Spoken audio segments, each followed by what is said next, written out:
Over 50,000 expected here tonight in Chapel Hill, and so good of you to join us for a big game inside the conference. Virginia coming in 5-3.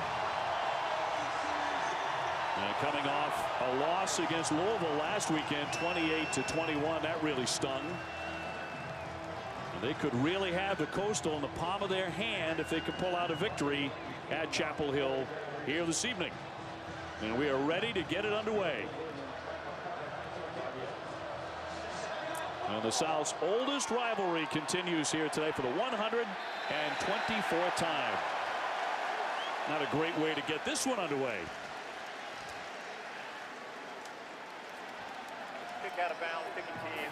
Ball plays at 35-yard line. Well, so Sam Howell, the freshman quarterback, true freshman. He did struggle against Duke, Tim. 10 for 26. He was intercepted 2 times. He had only been picked off 3 times all season before that one. He did struggle a bit, but it's been an outstanding freshman year for Sam Howell. And I think the big thing about Sam is that he's able to stay calm. And in Phil Longo's words, he said he probably doesn't need to stay calm. He just is calm, and that's been a benefit for this offense. The first series of the night here against the Virginia Cavaliers. He's going to back up and look to throw it. Little pressure on him. Trying to get away, and that is not going to happen. He is tied up. Briggs got to him. Juwan Briggs, the 295-pound freshman, nose tackle, the first one to say hello. Yeah, Brian Anderson, the center, just not able to hold up in one-on-one protection. See Sam getting ready to throw the football, and he just has Briggs right in his lap. And Briggs is a pretty good football player. You know, for a true freshman to come in and start right away, and starts right away making an impact on this game. Now to Cincinnati, loss of 12, so it's 2nd down and 22. And a handoff for Carter. Trying to bull his way off to the right side. Michael Carter, one of the 3 backs who gets significant carries, eventually stopped by the linebacker Nick Jackson. Gain of 7. North Carolina's just had too many negative plays this year, which have kind of put them in some of these 3rd and long known passing situations. And that's not a good thing against this Virginia defense that loves to bring various types of pressures on 3rd downs. Howell out of the shotgun. He's already set a Carolina freshman record with 22 touchdown passes. Time to throw. Long over the middle. That's going to be incomplete. Intended for Groves. And broken up by Joey Blount and Devontae Cross. Virginia's had a lot of injuries in the secondary. That's going to be a huge test for them tonight. They have had a lot of injuries, but they've got good players back there. You see Cross go over for the football. Joey Blount does a good job of reacting to it as well. And you know, they're going to play various combinations. They're going to have various responsibilities, but they feel like they're smart and disciplined in the back end, especially up the middle with their safeties. You see that there by Blount. So Ben Kiernan, a freshman from Dublin, Ireland, spent the first 15 years of his life in Ireland. Back to punt here for the Tar Heels.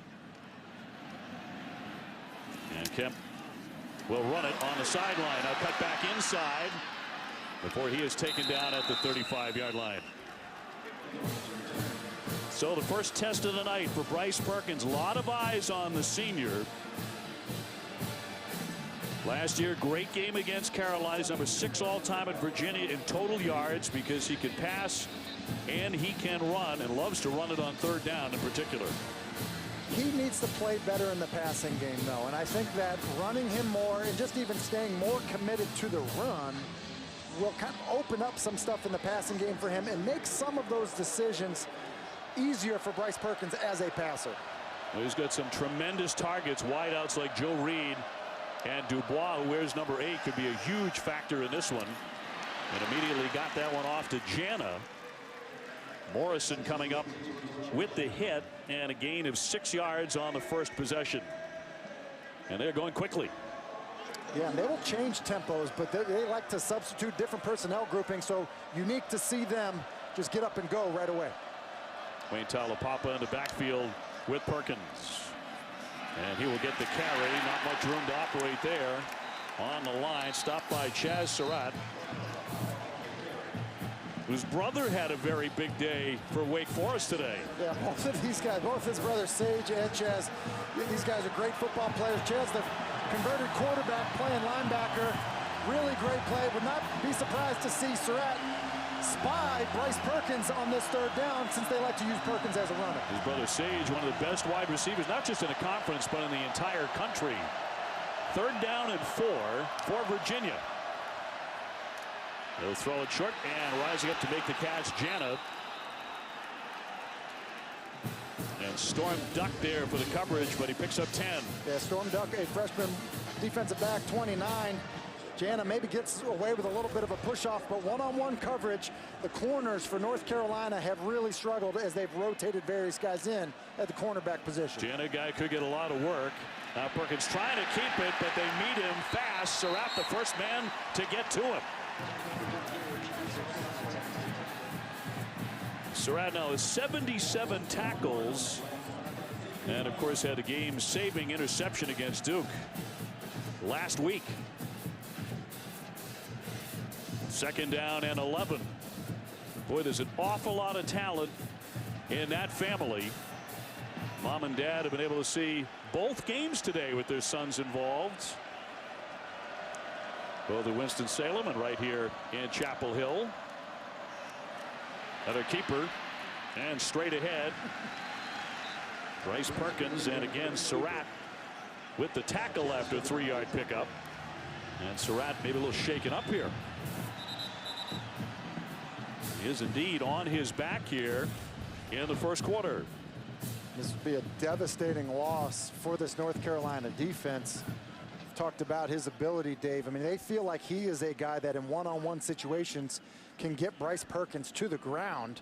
Not many guys in college football can do that. Yeah, he's their top tackler, and he has 5 sacks. He's hurt right now. Back with more in a moment. Big four is Perkins to throw and short. That was intended for Brissett. Made that 80-mile drive from Winston-Salem to Chapel Hill east on I-40 to see both their sons play on the same day. They've obviously changed gear. Brother Sage won big today at Wake Forest at noon over NC State. One of the best wide receivers in the country, really. And now here to see Chaz, one of the best all-around defenders, the former quarterback. They have had a busy day. They're waiting for word on their son as well. And on the punt here by Virginia. It's going to go to the end zone. 10:56 to go here in the 1st, and no score. North Carolina and Virginia, the Surratt brothers, Sage and Chaz. What talent in this family.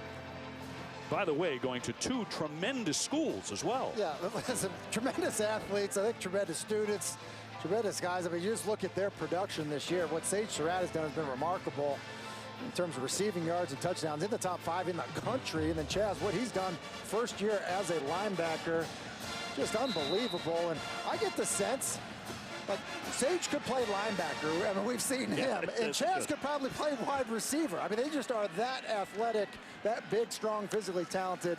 Fun to watch, and certainly fun for their parents. No question about it. Brown cutting loose now to the 30. And eventually tripped up and denied the touchdown. But a huge gain here for Carolina. Cross saving that touchdown. 57 yards on that play. Deandre Brown, a lot of speed, and this is a run-pass option. They're blocking the zone run to the right. Sam Howell likes the one-on-one coverage. He's just able to hit Brown on the slant. They come back to it again. Nearly picked off. Intended for Brown. Chris Moore got to it.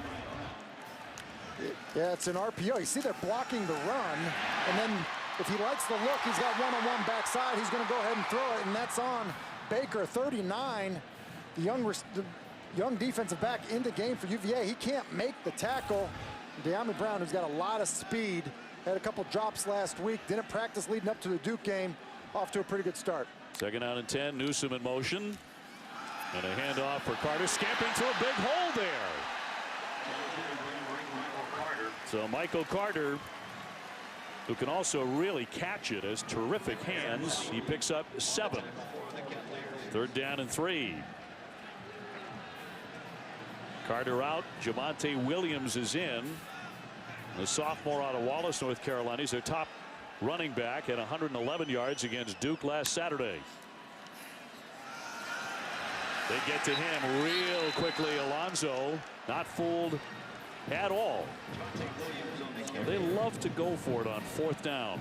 And I think had it not been a negative play on 3rd and 3, I think there's a pretty good shot with their kicking struggles, their willingness to be aggressive. I think they would have ended up going for it. A negative play, something that has kind of plagued this offense. I think it makes it an easy decision to kick the field goal. The struggles have been with Ruggles. Noah Ruggles. How long have you been waiting to say that? 36 yards on this attempt. Tim, he did not look confident in the pregame kicking drills. He looked anything but. Trying to stick this one. And this one is perfect. So he looked great on the first effort here tonight. That has to be back at Chapel Hill. This is actually the South's oldest rivalry, meeting for the 124th time. Series beginning in 1892. That was just 27 years after the end of the Civil War.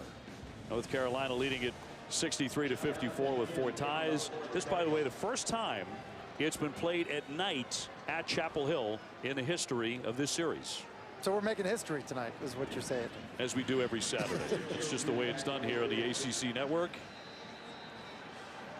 Well, Mr. Reed, one of the great returners in the country, Joe Reed, only averages about 38 yards per return. And the battle will be to keep it away from him, but that's not going to happen. This is going to be a short kick, and he's going to get an early opportunity here. One of the best in the country. Finds a seam and dives ahead to the 30. And tied up by Trey Morrison. That one goes for 23 yards. And so now Perkins and the Cavaliers looking for an answer. Virginia playing their final road game of the season now. They're going to close out the regular season with 3 consecutive in Charlottesville against Georgia Tech, Liberty, and Virginia Tech, who took a tough loss against Notre Dame today. The Irish rallying very dramatically late to win that game. They have a much easier road here than North Carolina does, because North Carolina still has to go to Pitt and NC State. Perkins time to throw over the top and long, and that's going to be incomplete. He wanted Reed. Good pressure there by Aaron Crawford, the nose guard. And this is what's been different in this Virginia offense from a year ago. You have Joe Reed wide open on a post. You've got the ability to throw him across the field. And Bryce Perkins just doesn't hit him. And those are the plays that we saw from them a year ago that you're not seeing in this year's offense, and it's bogging them down. Good to see Chaz Surratt back in for North Carolina. He's off to a great start despite getting nicked up a couple of plays ago. Talapapa trying to slant inside, but not much there. That's a gain of 2 yards. That's a big deal for North Carolina. I mean, a team that's been really decimated by injury at the corner position, Dave. To have Surratt back in the football game, really, he's their tackler. He's the guy that gets freed up to make plays.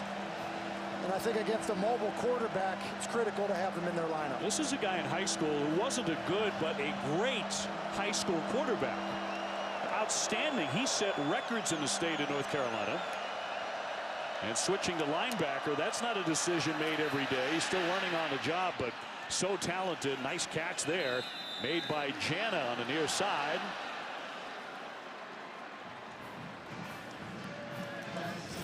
And Jana's been a guy that has been quiet in this offense, but he's been productive so far tonight. He's getting one-on-one matchups. Talked about the inexperience at corner for North Carolina. That's Trey Morrison on the coverage, and Jana does a good job on a ball that's a little underthrown by Bryce Perkins, making sure he's got those elbows tight, secures the football. 12 yards, first down, 1st and 10 for Virginia. Perkins time in the pocket. And a complete pass here to Jana again. Man, he's getting a lot of early work. This may be surprising to Tar Heels. I think it definitely is. You know, the guy that they really were concerned about in the passing game was Jesus Dubois, who's been the leading receiver for UVA. And Joe Reed's kind of a gadget fly sweep guy. So to see Jana come in and have this early impact is a bit of a departure from what we've seen from this offense. 2nd down 3 for the Cavaliers, trailing 3-0 early.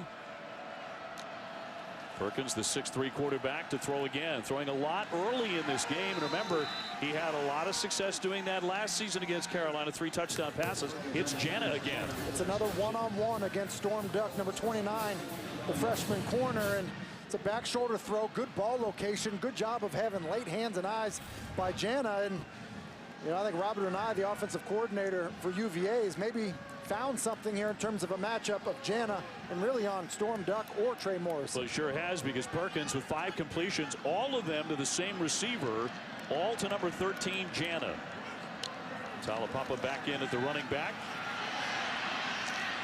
And Perkins will dive down ahead around the 35-yard line, stopped by Gemmel. 6.5 minutes to go, and they are moving the football here in the first quarter. 2nd down and 5. North Carolina used to playing very, very close games. 7 of their 8 games have been decided by 6 points or less. Of course, they almost upset then #1 Clemson, losing by just 1 point in that contest. Perkins on the back pedal. He's throwing for the end zone. Reed is there, but overthrown. And covered by Trey Morrison, the right corner. I'm a little surprised to see how much man coverage we've seen so far, Dave, with the struggles that North Carolina has had at the cornerback position. Quite honestly, the struggles that UVA's had in the passing game. I would think that they were going to make them earn it a little bit more, play some more zone to be able to come up and support the run, but I've seen quite a bit of man coverage. I would be surprised if we see it on this 3rd and 5. See what they do here with 6:03 to go in the first. And 3rd down and 5. Perkins to keep it. He's swallowed up and stopped. And well shy of a 1st down. Jeremiah Gemmel getting real active on that series. Yeah, getting real active. Here's Gemmel. He's just going to play downhill, set the edge, and as Bryce Perkins tries to keep this outside, Gemmel's just going to be the guy that meets him there. Look at how he plays over the block of Talapapa. That is outstanding play. Really smart player, hard to fool him. Does a great job of kind of understanding what he needs to do there. Well, now they're going to punt it.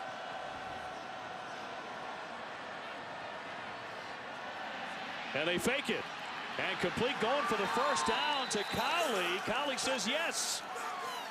And that was Brennan Armstrong who made the pass on the trick play and got it to Colley, the tight end. Well, they shift into this bizarre formation. You just look at all the guys down here, and you look at Colley's right here. He's just going to go into the flat. And so that fake, really gets North Carolina out of sorts defensively. Only have to pick up a few yards. And then it's a pretty good job by Armstrong, the backup quarterback, who's a left-handed thrower, rolling to his left to hit Colley. Freshman on a trick play, and it pays off big time for the Cavaliers right away. Perkins back in there, and a short pass for Reed to the sideline and out of bounds. Perkins pass is complete to Joe Reed. So the Cavaliers with some deceit. And now into the red zone.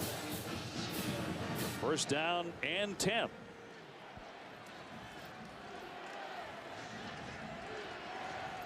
So North Carolina finding themselves backing up. And Perkins on the drive, 4 out of 6, 38 yards passing on this drive for Virginia. He will throw it again short. It's Reed. Reed trying to stay in bounds, going for the end zone. He's pushed out shy of the goal line, hit by Miles Dorn. But they keep on moving it. And a gain of 16 yards for the Cavaliers. And you look at it, you can see Ross, number 3, inside there. He's a linebacker, and he really is out on the field in some of these kind of 3 wide receiver set situations because of the injuries on the defense for North Carolina. And Joe Reed in space, I think, is a matchup problem for the linebackers of North Carolina. Well, 1st and goal at the 2-yard line. Peacock, the fullback, in there along with Talapapa for Virginia. Perkins will keep trying to dive ahead for that goal line. Chaz Surratt met him there just short of the goal line on a big stop by Surratt. That's a great job by Surratt. You see Perkins just following Talapapa, and then he tries to dive for it there, but a lot of times low man wins, and Surratt does a good job of fighting off, a defender or a blocker. And that looked close. I wouldn't be surprised if they took a look at that one. Just inches. And they are going to take a look. Before they ran a play on 2nd and goal for Virginia.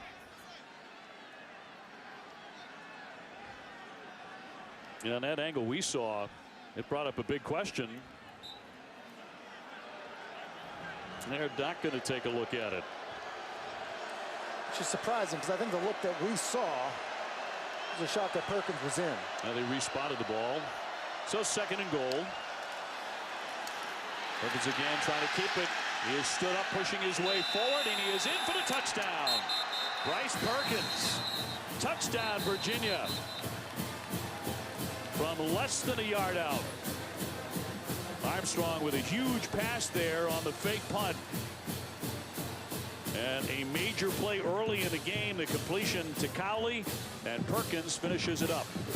Gives them another opportunity to have the football on offense. They get down there, and Bryce Perkins, they fake the run to the left, and then it's Bryce Perkins, who's a big, strong, physical runner. Why I think they need to run him more down the goal line. Really not a whole lot there, but able to punch it in.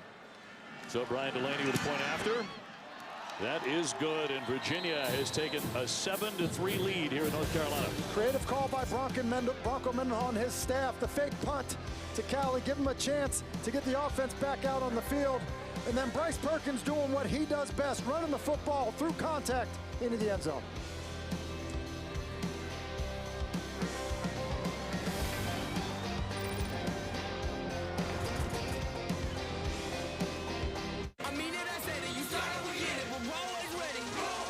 There's a warning on the center, Oluwatimi, for moving the football, which was right up against the goal line. He kept on pulling it back a little bit and took a warning on the play. Carter trying to bring this one out and jumps to the 25-yard line. Here's a closer look. Let's be honest, everybody loves big men touchdowns, Dave. That's what I mean. So Oluwatimi's like, look, why hand it off when I could just move it forward in there? Obviously you can't do that. It's the right decision for the warning there. And then Oluwatimi gets his block, and Bryce Perkins gets the touchdown. Big play, of course, was the fake. Armstrong to Cowley for that first down. And they wind up with the first touchdown of the ball game. Bronco Mendenhall basically said this is a playoff game. He wasn't kidding with how he's called this so far. Fake punt. All bets are off. Run your quarterback. Williams with the carry. Finds an opening. And a nice gain there. Tied up by Briggs eventually, but he picks up 11 yards. Now Williams can certainly be a handful. Many believe he is North Carolina's best all-around player. Yeah, and I would agree with them. I mean, he's really talented. He's got great instincts. And really, he's dangerous once the football's in his hands. He's going to run it again. Another big opening as he barrels ahead for a first. Big block there by a big guy in Charlie Heck, who's about 6'8". That's exactly right. He's 6'8", and he's coming from left tackle, and he's going to kick out for Williams, and that's really impressive. He's a very, very good player, and for a guy that's 6'8", 315 pounds, that's a long way to go, and it's a nice job of being able to create a crease for your running back. 1st and 10, last 2 minutes of the first quarter here at Chapel Hill. Williams again to the right. It opens up once more for him. That offensive line getting a big push. That goes for 13. Dave, it's a great point about that offensive line because I think they're better than people realize. They do a good job of getting movement. You called it a push. They 100% do that. They do a good job of pulling their guys. They're athletic in space. And I think it's really benefited this run game. They want to go quickly, too. Remember, Phil Longo told us several weeks ago, we want to play with our hair on fire. Howell to keep. And slides ahead. They really don't want him running that often, but when it opens up like that, I mean, you've got to take off. You do, and you need, in these spread offenses, you do need your quarterback to make plays with his legs. And I think that North Carolina would like Sam to only do it when he has to, and we've really seen growth from him in that area of knowing when to do it and then getting down like he does there. They do not want to get to the backup quarterback under any circumstances. They don't want him hurt. Trying to step up in the pocket and slings it here. That one complete to Corrales. Well, Corrales, key man, the junior receiver, who was diagnosed with type 1 diabetes at the age of 12. Has to do insulin shots. And Corrales gets the catch because Michael Carter, the tailback number 8, does an awesome job picking up the corner pressure from Nick Grant. Does a great job seeing it, identifying it, and then going to attack him. Carter, the running back. 1st and 10, last half minute of the first quarter. He'll slice inside. And the stop made by Virginia, with the Cavaliers in front 7-3, and a little bit surprising both in who they're choosing to throw to and of course the fake that eventually got them a touchdown in the first one of the ball game. And that's the end of the first quarter, with Virginia in the lead 7-3. Huge game inside the ACC Coastal tonight. A lot of pressure on Virginia. They have responded early on.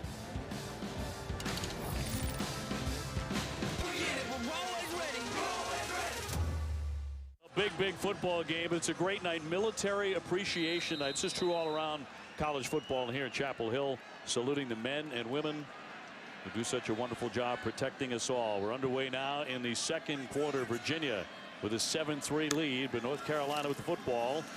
And Howell trying to get the offense in gear. He zips the pass here to Corrales. Corrales lost it, but he was down. And stopped by Nick Grant.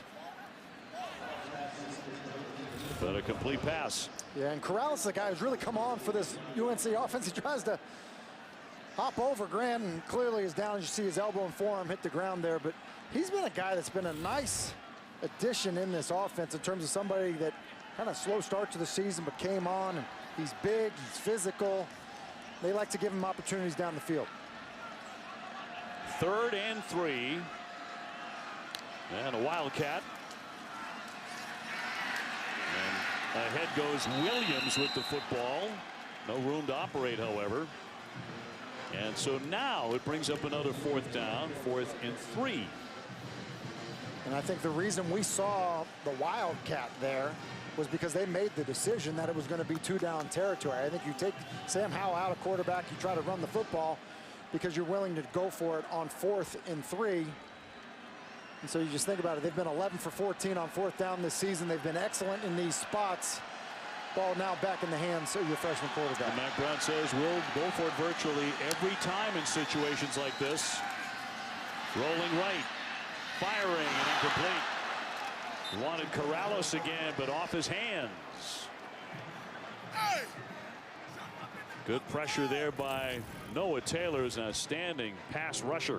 And the UVA comes up with a big stand on defense on primetime football presented by Geico. Great to have you with us tonight. 7-3, Virginia with the early lead. Here in the second quarter, they take over after North Carolina on the incomplete pass gives it back. Perkins stepping up to fire, and a complete pass. It's Jana once more. Terrell Jana, who has been the man. We talk about Virginia on the road as opposed to at home, how much they have struggled away from Charlottesville. And it's really been a thing. And I think people need to understand, yeah, it's playing on the road and there's crowd noise and that can affect your snap count, but it just affects all of your communication. From the sideline, the guys on the offensive line, their communication. I think that becomes an issue. And then you get into some games where there's maybe some bad conditions, not protecting the football. And it's been a thing, and it can start to snowball the more and more your team is aware of it. It's clearly been an issue for Virginia. Yeah, it's really affected their confidence in so many ways. Talapapa trying to drive to the right side. Surratt, credit for his 5th tackle already. He has bounced back nicely from what looked to be a neck injury early. That's a gain of 6. And just to kind of, he's important to have them in their offense. Just kind of circle back to the Virginia and their offense and their struggles on the road. You mentioned the confidence, Dave. I think it's the confidence of the offensive line group. I'm not sure they're playing with confidence up front, and I think that's just spilling over to the other positions on this group. 1st and 10 for the Cavaliers. Perkins handed off to Kyer the back as he is rolled down again by Surratt after a gain of 5 yards. Well, the crowd has been such a big factor here at Chapel Hill. They've been drawing great crowds. Another sellout here tonight. Every home game has sold out. Mack Brown's getting a lot of credit for the resurgence of the program here, the excitement. And let's face it, they're playing thrilling games, win or lose down the stretch. 7 out of 8 decided by 6 points or less. And Mack Brown really raving about the atmosphere here. Very thankful for the way the fans have turned out. A pass incomplete and a flag on the play. He wanted Dubois. Holland's a free safety, a lot of contact. Pass interference. Pass interference. Defense number 15. Ball placed in the spot of the foul. First down. Well, and that's Deandre Holland, who they really would rather be playing the nickel spot. He's kind of a safety, does have corner skills, but I think he's in the game for Trey Morrison because Trey Morrison was really struggling. And so Holland's a guy that they would prefer not to play outside at corner, but, you know, because of the injuries, that's where you find him, back outside, playing outside the numbers. Been a very clean game. That was the first flag tonight on either side. Brings up first down and 10 after the penalty.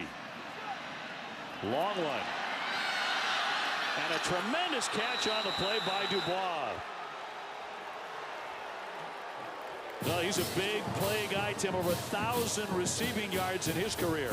Yeah, and he's the guy just running right down the middle of the field. He's going to get matched up on Miles Wolfolk, number 11.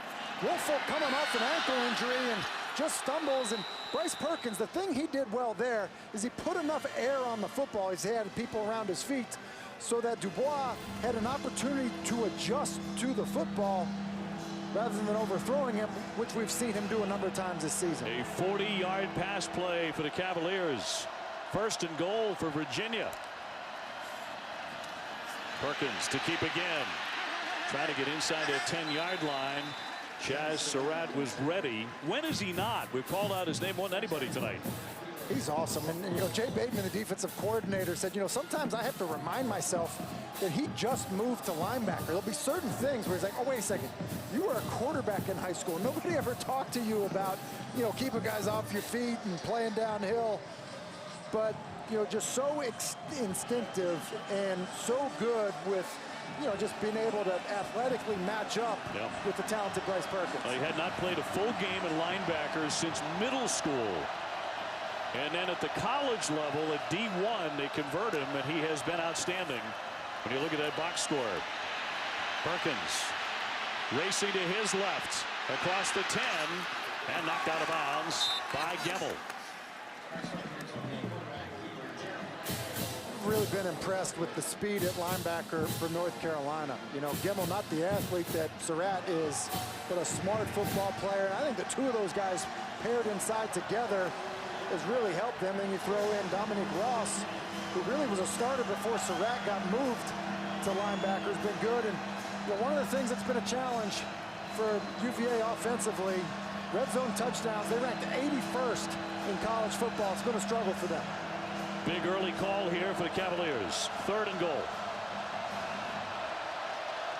Perkins trying to punch it in. Reed in motion. Throwing to the left end zone and incomplete. And no flags on the play. Storm Duck with the coverage. That, by the way, one of the best names in college football. It's a great name, and I just mentioned these great linebackers for North Carolina. They just end up coming in the A-gap, and watch how they time this blitz up. Oluwatimi has barely snapped the football, and that just makes it too hard for Talapapa, 21, to come over and try to pick him up. I think that forced Perkins to hurry the throw and, you know, didn't give Dubois an opportunity to make a play on it. So Delaney on a kick from 21 yards to get Virginia on the scoreboard again. Boy, that was a bobbled snap, but he drilled it anyway. Through the uprights to make it 10-3 Virginia. And it's a really nice hold here to get this one off, and Virginia fortunate to come away with 3. Before the game, talking about getting the crowd going, Tim and Katie with that strong right arm. We clocked that at 96 miles an hour. That toss into the stands.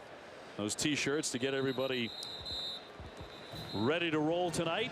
hurt my pride a little bit, Dave. I mean, both of us are throwing him out there, and you say, Katie with the strong arm. I mean, I would just say, in Katie's case, her athletic skills every week continue to amaze us. We already knew about yours.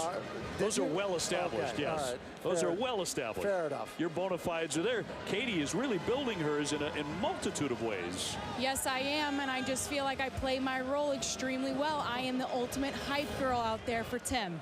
I mean, I'm the act before the main act. Yeah, it was pretty good throw. The key is, if the kids just knew, just compliment you. You know what I mean? Like, hey, nice tie, or one of those. And I'll throw it right to you.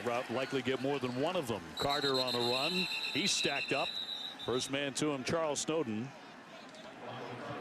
So a 10-3 lead here for Virginia in the second half. Dave O'Brien along with Tim Hasselbeck and Katie George.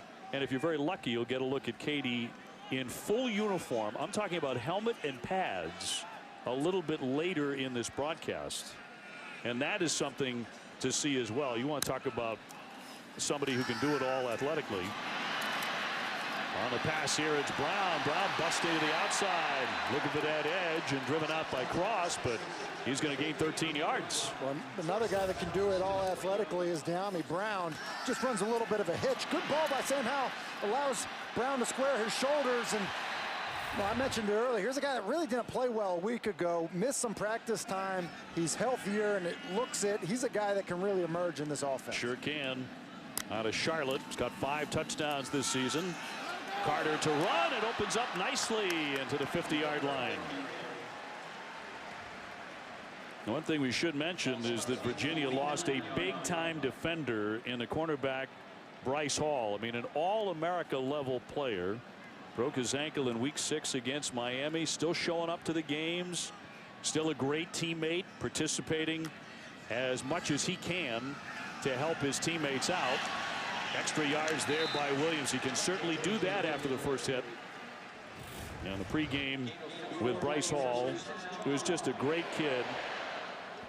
You know, he's a great kid. You hear them talk about his leadership, his influence on the football team, and really as a player. I mean, one of the best corners if not the best corner we've seen this season, and huge loss just from a personnel perspective, but and the fact that he's here speaks volumes to how they feel like having him around. A nice catch by Brown. He's out to the races down the left side, and he stumbles into the end zone. Tripped up, but he got in. Cross missed a tackle, and it went for 47 yards. Well, we were just talking about Bryce Hall. His replacement, Javante Cross, at the cornerback position is on Deandre Brown, who just ran a hitch. And Brown makes him miss, and then you see the outstanding effort, extension. Gets that right hand on the ground, be able to extend the football with his left hand. That's a touchdown.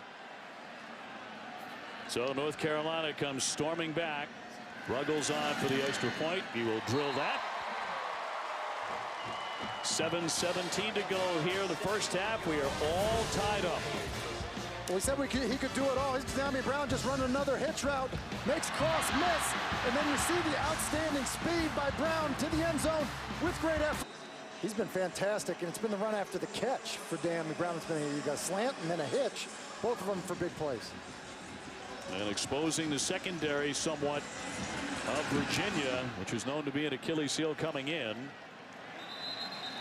We'll break down that touchdown moments ago. Well, you said exposing the secondary, and one of the reasons is it's a run-pass option. They're blocking the run, but you're getting a blitz from this Virginia group, which means you have one-on-one outside.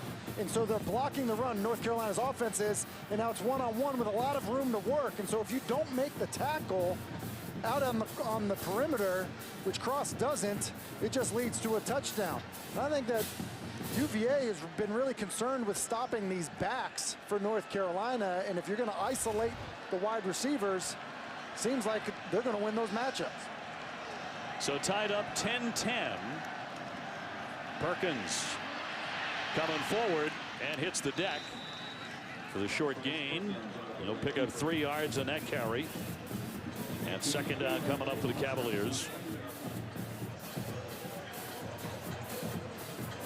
Tied for the lead with North Carolina in the ACC Coastal Division.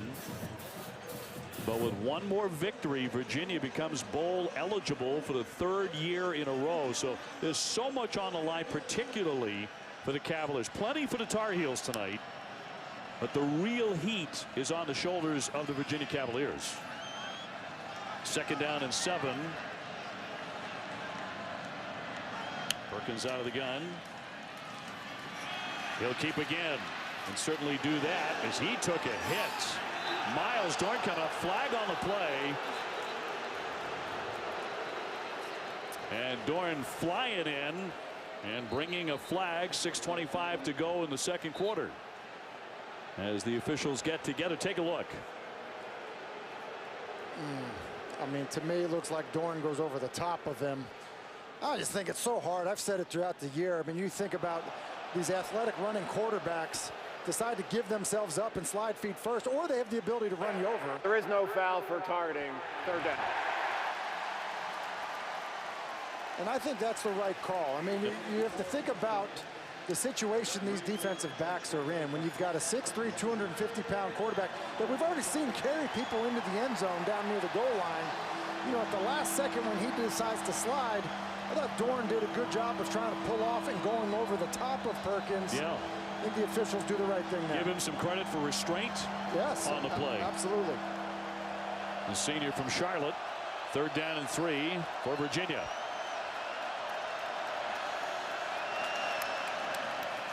Perkins in the pocket, flushed out, down he goes. He's sacked on the play by DJ Ford. Ford, the junior from Ashland, Alabama, with the sack. And Bryce Perkins misses an opportunity here. You got Brissett running down the middle of the field. The safety's going to run over the top, and Surratt does not really carry Brissett the way he needs to. If Perkins would just throw that down the middle of the field, he may have a touchdown. He's late to it. He holds on to the football. I think he was confused by the safety rotation, and it leads to a sack. Cavaliers have to punt. 5:25 to go here before halftime at Chapel Hill. He gets it off at a low one. And that one will take a North Carolina bounce. So good field position here for the Tar Heels. Yeah, and that defense coming up big for North Carolina against Bryce Perkins in this offense. Which is remarkable. These games have been so entertaining. I'm not sure Mack Brown was ready for this on his return. Yeah, had they told him this is what it was going to be like, Howell on the keeper. North Carolina with the best starting field position of the contest. That picks up 4 yards with a quarterback on the run. Now Howell, the freshman, true freshman, who's already set Carolina freshman passing records, 8 more, and he ties the all-time school record. That's how good his season's been. He's been fantastic. I think he's been a great fit for Phil Longo's spread attack. He's got 4 wide receivers in the game now. And trickery here for North Carolina on the carry by Newsom, still on his feet and jumping ahead, stopped by Noah Taylor. A pickup of 4 yards. You know, look, you said, you know, the trickery, and I think one of the things that's hard to do is trick Virginia's defense. They're so disciplined. They don't necessarily overpower you with just specific players, but I think it's all about a group of guys doing their job, and that's why some of those misdirection plays don't fool them. And you might even trick Snowden a little bit, but he's going to reach out and grab you at 6'7". What a wingspan, 6'7", 235 pounds. Javante Williams on the carry. And on the second effort there, we'll see what he got. Stopped by Jackson. Under 4 minutes to go before the break. And looks like they're going to measure it in a 10-10 tie. Good one here tonight at Chapel Hill. Nothing but close games for that man in his return. Second tour of duty here with North Carolina with that victory against Duke last weekend. He became the all-time winningest coach for North Carolina with 73 wins. As they bring out the chains for the measurement.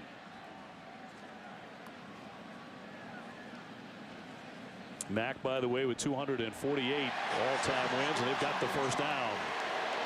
I think a play right there is a good example of Mack probably having some of his fingerprints on the offense where, listen, let's not be crazy about this. Let's get under center, hand it to a back behind some big, powerful offensive linemen, and see if we can't get a yard and a half. I love what his offensive coordinator Phil Longo said. He said, you don't want to disappoint him. This is going to sound wrong, but it's like you never want to disappoint your grandfather. He's such a wonderful guy. On the carry, it's Williams stacked up and met by Snowden, who tends to be everywhere, as mentioned, with that talent and size. And of course, Mack spending several years as a broadcaster as well. Loved his time at ESPN. Had a terrific run, but had that yearning to get back into coaching. But this is one of the only places he and his wife agreed that they would come to continue his coaching career. Of course, a Hall of Famer, won a national championship in Texas. Howell back to throw, looking to throw long, over the top and deep. Lots of contact there. And no flags on the play. Intended for Daz Newsome, and they're howling at Chapel Hill. Yeah, and I think they have pretty good reason, because you see Blunt just basically jab Newsome in the chest with his arm, and then as he falls, he trips Newsome. I mean that's a pretty good cut block if you're on offense. I don't know how there's not a flag thrown there. That to me is not incidental contact. How is that not interference? You know, that's a defensive back stabbing a guy in the chest way down the field. And made sure with the trip. 3rd down and 8. Howell out of the pocket. Strong throw, and you see that arm strength as he connects with Newsome. Daz Newsome, his favorite receiver, that picks up 11. He really does have good arm strength, Dave, and he drives this football. This is an excellent throw. The timing, ball right into the body of the receiver, Newsome. That's a really good throw. Newsome, such a trusted target for the true freshman quarterback. 1st and 10. 139 yards passing for him so far. Javante Williams looking to carry it into the center of the line. That'll bring up 2nd down. In our conversations with Mack Brown, he really emphasized the last 5 minutes of the first half and the first 5 minutes of the second half. Great opportunity here for North Carolina in this last 5 with the football on the plus side of the 50. Look at the drive, 7 plays, 25 yards. North Carolina a slight favorite tonight by 2 points. Going for the strike, and the catch in the end zone. It's Brown. Deandre Brown, Howell put it right on him. 34 yards for the touchdown.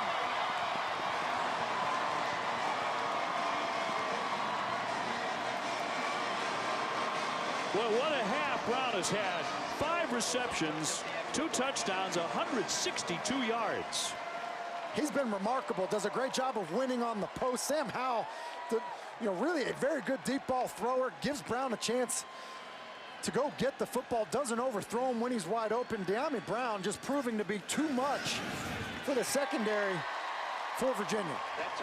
North Carolina on top, 17-10.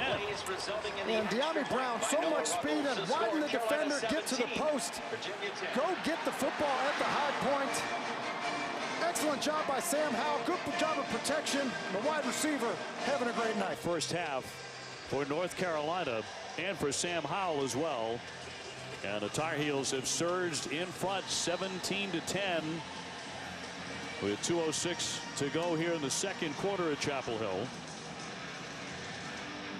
And the danger is Joe Reed back at the goal line here for the kickoff for Virginia. Averaging 38 yards on a return. Trying to weave his way across the 20-yard line, still on his feet. Chaz Surratt tackling him as we take a look at the New York Life drive recap. Yeah, it's zone coverage, and North Carolina wants to attack this safety, Joey Blunt. And they're going to do that by running a corner route to pull him out of there, which gets the post to Deandre Brown wide open. It's great timing of a play call, anticipating the coverage. It really turns a zone coverage into man-to-man, and Deandre Brown just too much speed for Cross, who's the replacement in at cornerback for Bryce Hall. That is certainly an early theme here. North Carolina's success into the secondary of Virginia. So 2 minutes to operate here for Perkins and company for the Cavaliers. And on the short throw, he'll connect to Jana, who's been his main target in the first half. Stopped by Trey Morrison as he will gain 7. And you think a situation like this, you know, now you're just inside 2 minutes. You have all of your timeouts. You have a quarterback that, you know, preseason was a guy that everybody was looking at in the conference outside of Trevor Lawrence. Can he put together a drive? Quick toss to Reed, trying to break away from the tackle. Dominic Ross will get credit for that stop. Reed, of course, an outstanding runner, too. As you say, he's a hybrid guy. They can use him as a tailback. Talapapa in there now at one of those running back positions for Virginia. First down and 10. Perkins to throw. It's Jana off the hands and incomplete. As they look for him again, Tim. Yeah, and Bryce Perkins, I think this is a miss. Now, Jana should have caught the ball as he adjusts to it, but Jana is winning. He gets over the top of Morrison. Throw him up the field. If you throw him up the field, it's a catch and probably run for a score. And I think just those little misses, the little inaccuracies, you know, in terms of ball placement, are costing this offense. Jana with 7 catches, 60 yards. Time to throw again. Jana trying to get to the 50-yard line. He'll do that. Trey Morrison with a tackle. And another first down here for the Cavs. And if I'm Jay Bateman, the defensive coordinator for North Carolina, as Trey Morrison actually comes off the field and Hollins comes on the field, I'm trying to protect Trey Morrison on Jana because clearly that's been a matchup that he can't hold up in. Good time in the pocket. Throws to the sideline and incomplete. Looking for Jana once more, but Hollins was there on the coverage. Yeah. Let's get on to Katie. Well, Bronco Mendenhall shed some light on Bryce Perkins' inefficiency this season. He said Perkins missed some time during fall camp due to injury and still seems to be playing hurt, which takes a toll on you psychologically. He feels like he's hesitant, less assertive in his decision-making, which is why we haven't seen the quarterback be the dynamic playmaker as often as we did in 2018, guys. Well, they are into North Carolina territory. You wonder how much that knee and the mental aspect of coming back from that has affected him. Complete to the back, Talapapa, and Surratt with yet another tackle after a gain of 5 yards. So time winding down here in the first half, approaching 1 minute to go, 3rd down and 5. Yeah, in the 3rd and 5 situation, I wouldn't be surprised if this is 2-down territory and a run here on 3rd down. Gonna roll right, looking to fire it and complete. Under 1 minute to go. Dubois with the reception. Yeah, that's a nice job. They roll the pocket, which is a good job to help in protection. They're going to curl flat. It's a good job of Bryce Perkins anticipating Dubois just running the curl, getting the ball out with a good accurate throw. First down pickup. Perkins. And throwing behind his receiver, it was Jana once again. Almost a one-man show with the coverage by Storm Duck. Freshman out of Boiling Springs, South Carolina, which produces a whole lot of talent. 2nd down and 10. Virginia with 3 timeouts remaining. And 46 seconds before the break, and they are down 7.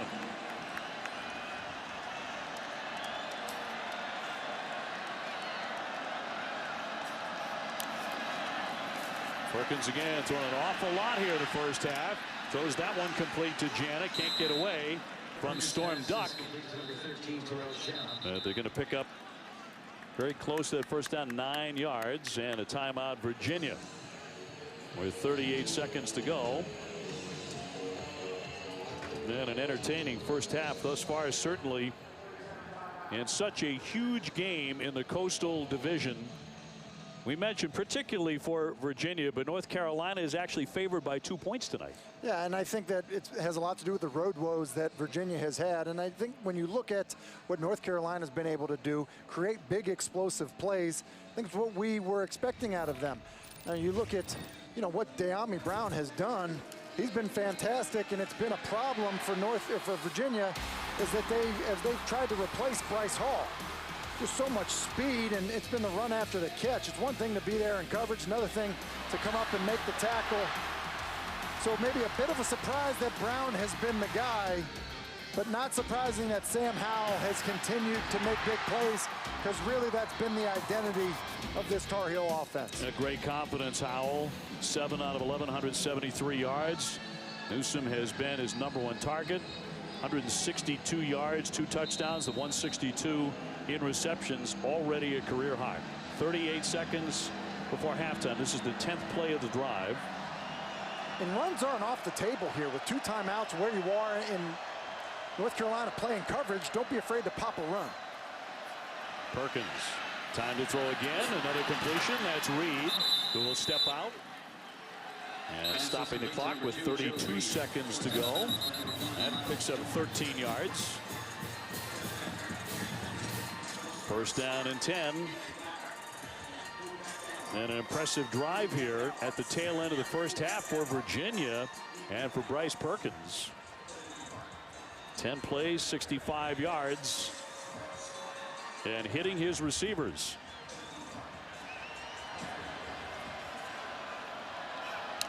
Talapapa, the running back again, but he'll throw once more.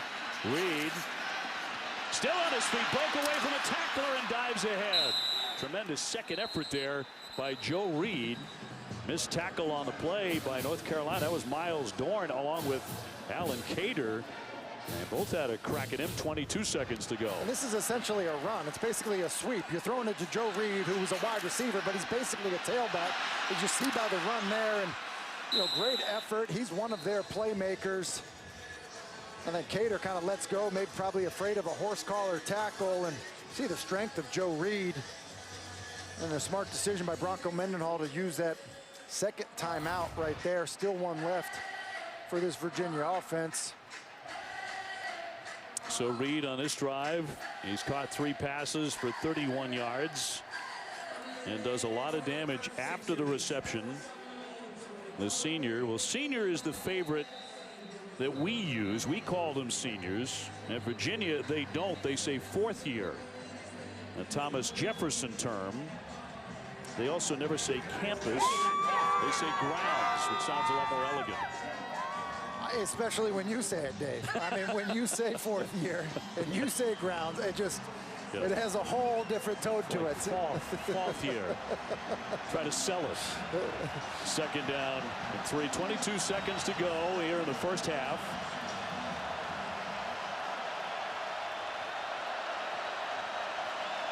Another big call for Perkins out of the gun.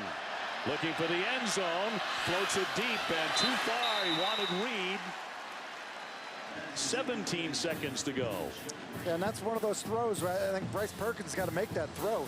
Trey Morrison is playing the corner position, and basically the read is, you're reading the corner to flat to Dubois coming up underneath. Now Dubois wants the football, but the ball shouldn't go there. The ball should go to Reed. It just needs to be an accurate throw to that back pylon, and it's a touchdown. Saw Dubois with both hands on the sides of his helmet, screaming for the football. But incomplete, intended for Reed. 3rd and 3.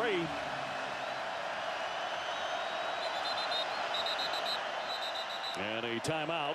30-second timeout, North Carolina. North Carolina takes the timeout. So, final moments of the first half. What went down today inside the conference. Clemson rolling again.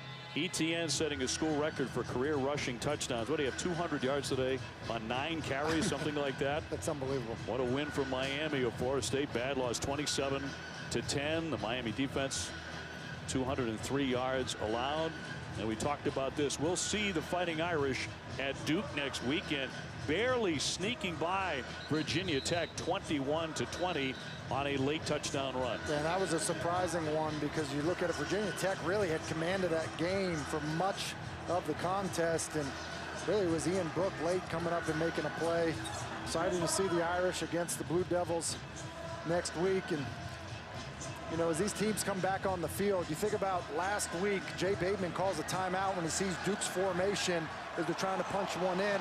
Jay Bateman again wants a timeout after getting a look on this 3rd down of what Virginia was doing offensively. 3rd and 3. Carolina looking to make a big stop. They have the momentum at the moment, but Virginia trying to grab it. And a huge game for both sides. Perkins throws to the goal line and a touchdown. Dubois with a catch. We talk about arm strength. Perkins showing off some arm strength there on a big play in the last moments of the first half. Great drive by Bryce Perkins. You know, he misses Reed. He's able to come back from that error, hit Dubois on basically a fade stop. And Dubois, just so much strength as he bodies up Hollins, the corner that's been rotating in with Trey Morrison.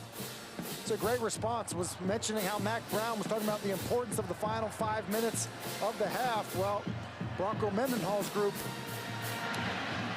playing well in that last 5 minutes, and you know, Virginia gets the ball to start the second half. So how about this one, tied 17-17? Yeah, and it's man-to-man coverage. You're going to get pressure, and here's Hollins, and it's just a back shoulder fade. He's going to body him up, just kind of box him out. I mean, he's looking back right away. Doesn't even sell the fade like he's going to try to run over the top of him much at all. Look how quickly Dubois' head snaps back.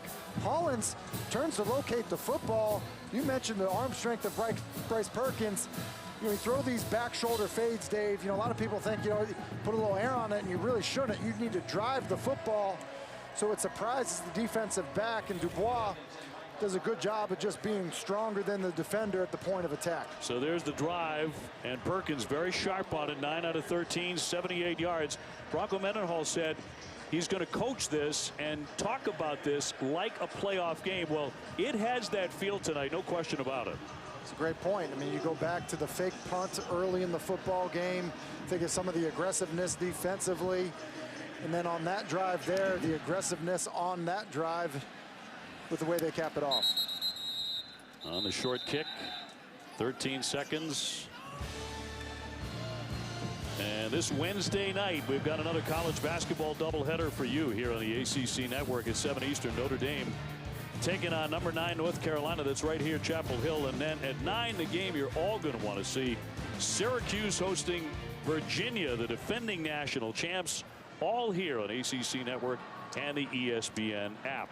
And Roy is here, the Hall of Fame North Carolina basketball coach, cheerleading on this night before he gets to work for the real deal. One of the great gentlemen in all of college basketball. Just a treat to be around anytime you get a chance to cover North Carolina. And they're going to be outstanding again. So that's our first half, vastly entertaining. North Carolina and Virginia going toe-to-toe. We expected nothing less, and at the break, it's a 17-17 game. And a lot to recap with that first half here at Chapel Hill in front of, as Bronco Mendenhall told Katie George moments ago, we start again. I mean, the ball game effectively starts again. And this is what North Carolina does. They play close games, and you know, when you look at both of these football teams, they both have had a hard time covering. I mean, and that's been the story. We heard Mack Brown talk about it going into halftime, and we'll see if they are able to make the adjustments in the second half to change that. A very entertaining first half with some trick plays. And a huge first half by Deandre Brown, the talented wide receiver for North Carolina. He had a career high 151 yards and catches. And Brown was certainly a huge target for Sam Howell. Well, I mentioned the inability to cover, but also cover or tackle. In this case, Deandre Brown just running a hitch, and Javante Cross can't get him down and down. Deandre Brown just shows his speed in the end zone, and then he runs a post, and Sam Howell gives him a great ball. But Bryce Perkins said, look, I can answer as well. Does a good job on a 2-minute drive, finding Jana. And then when they get it down in tight, the back shoulder fade to Dubois. Good response by the Virginia offense, and you just see the inability to cover by either team. Bryce Perkins had a really nice first half, didn't he? 18 for 26, 198 yards and a touchdown. As you mentioned, he did miss a couple of receivers. As Jana begins the second half the same way he started the first half, with a catch. And that's actually the same exact play that they ran to start the game. They just flipped it, and that's an easy completion for Bryce Perkins and the 13th target for Jana. And you wonder if North Carolina, Tim, is going to catch up to that, because he's done some damage. Perkins on the carry, and he'll peel it off to the left side. He's still in, down the line. He's headed for the end zone, and he is in for the touchdown. 65 yards for the scamper. What a start to the second half for Virginia. I think they expected him to go out of bounds at some point. He never did. And I'm not sure that he did go out of bounds. It was a design pass play. He ends up scrambling. Does a good job sticking his foot in the ground, and he stays in. Wow. Boy. You just see the ability that Bryce Perkins has. And, you know, that's the 2018 Bryce Perkins. You see him on a design pass play, just create offense. That's what he's been. He has been their offense. And that's why he's so dangerous. You call a pass play, you cover him up in the secondary, and he's just elusive enough to get to the perimeter and then the speed to take it the distance. Boy, that is an electrifying start to the second half. 65 yards for Bryce Perkins. Somehow managing to stay in bounds all the way down the line. That is a career-long run for him. And Virginia jumps out in front 24-17. And Bronco Mendenhall said his quarterback wasn't playing as decisively or with as much confidence, but good strength in the pocket. And then he gets to the perimeter, gets a good block from Dubois, and then it's his speed. He's playing without a knee brace that he wore at the beginning part of the season, and you just see the speed once he gets to the perimeter. Good job of staying in bounds. We know he's a tremendous runner. Well, Bronco Mendenhall told me that this team lives and dies on the confidence and play of their quarterback. If Bryce Perkins is feeling it and playing well, this entire team is going to thrive off of that. So that first play right out of the gate, they're feeling good over here on this Virginia sideline, guys. It's one of the great runs in the ACC in 2019. There's no question about that. That's an incredible ability to maintain his footing, stay in bounds, and not topple over on a play. It's an outstanding run, and you just think about what's happened now. The last two times Virginia's had the football, a successful 2-minute drive because Bryce Perkins is efficient passing the football, and then he opens up the second half with a tremendous run. You know, really one of the best runs we've seen all season long, Dave. Yep, they have been looking for that kind of energy and that kind of electricity for a little while from their quarterback, knowing he can provide it. And he just did in a big way on a tremendous run, 65 yards. Again, the longest of his career. And that's a boost from the offense. You think about the boost now, Jordan Mack back in the football game after sitting out the first half from a targeting against Louisville. That's a big addition to this defense in the second half. Yeah, he has 7 sacks, by the way, the senior from Georgia. Carter on the carry, finds an opening, and he's got himself a first down. Eventually tied up by Noah Taylor, but picks up the first. So Virginia with a 24-17 lead. North Carolina now has to answer here at Chapel Hill in front of a sold-out crowd. Most of them were not back in their seats by the time Perkins rumbled into the end zone. Carter again, trying to find the edge, but nothing there. Stopped by Snowden. Isn't it amazing that it was Charles Snowden, 6'7", 235, the junior. He was actually the guy who snapped on the fake play where Armstrong threw the touchdown pass. Yeah, and the long pass that led to a touchdown. Not many 6'7", centers. Obviously something's up with him snapping the football, but that's pretty indicative of this Virginia team. A lot of starters play a bunch of snaps on special teams. Big hole there for Carter. Well, he is off to the races here in the second half. Stopped by Blount, but not before a 14-yard gain. It's a great block by McKeith in the right guard. It's an inside zone run play, and he's just able to cut off, hand back just enough, and that's what allows Carter to use his quickness and rip off the big run. They're getting him the football here to begin the second half. Howell on the keep, and they snuffed that one out. They stop him at the 50-yard line. Alonzo read it, made sure he went nowhere. And that was one of those, it's a read for the quarterback, and you can make bad reads in the passing game, you can make bad reads in the run game. And that was one where Sam Howell should have handed it to the back rather than keep it. Well, Antonio Williams now in, the senior running back for North Carolina, who has not been used yet tonight. Howell from the gun. He will hand it to Williams. Looking for room off the right side, a stop by Burney. So it brings up 3rd down and long here for North Carolina. What's the call? Well, listen, the call for Virginia defensively is they're going to bring some type of pressure. Now, they may only rush 4 or 5. However, you don't know which 4 or 5 are coming. It'll be some type of zone pressure. It's what they do on third down, trying to change the picture post-snap for a true freshman quarterback. So they're into Virginia territory. He guns it in a drop. Pretty good hit, too, but incomplete. Oh, Corrales could not make the catch. And you see what happened. They brought pressure inside, and so he thought he had one-on-one coverage outside as Snowden almost run out underneath it, but Corrales has got to make this catch. I don't know why he stops. If he catches that football, even if they're short, on the plus side of the 50, would not have been surprised to see North Carolina go for it there if it was fourth and somewhat reasonable. Yeah, and you make a great point, too, about Corrales, because he had not dropped a pass this season. A couple of them tonight. Yeah, and he's been a guy that's emerged for their offense. He's so big and physical. You're relying on him to make plays like that.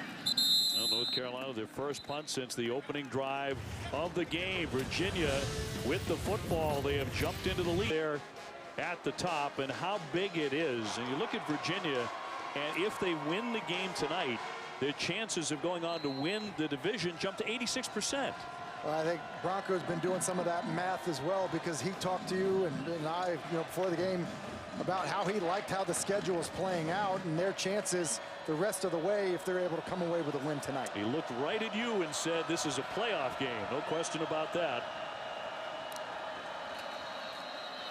We have had very few whistles or flags in this game. It's been awfully clean, at least to this point.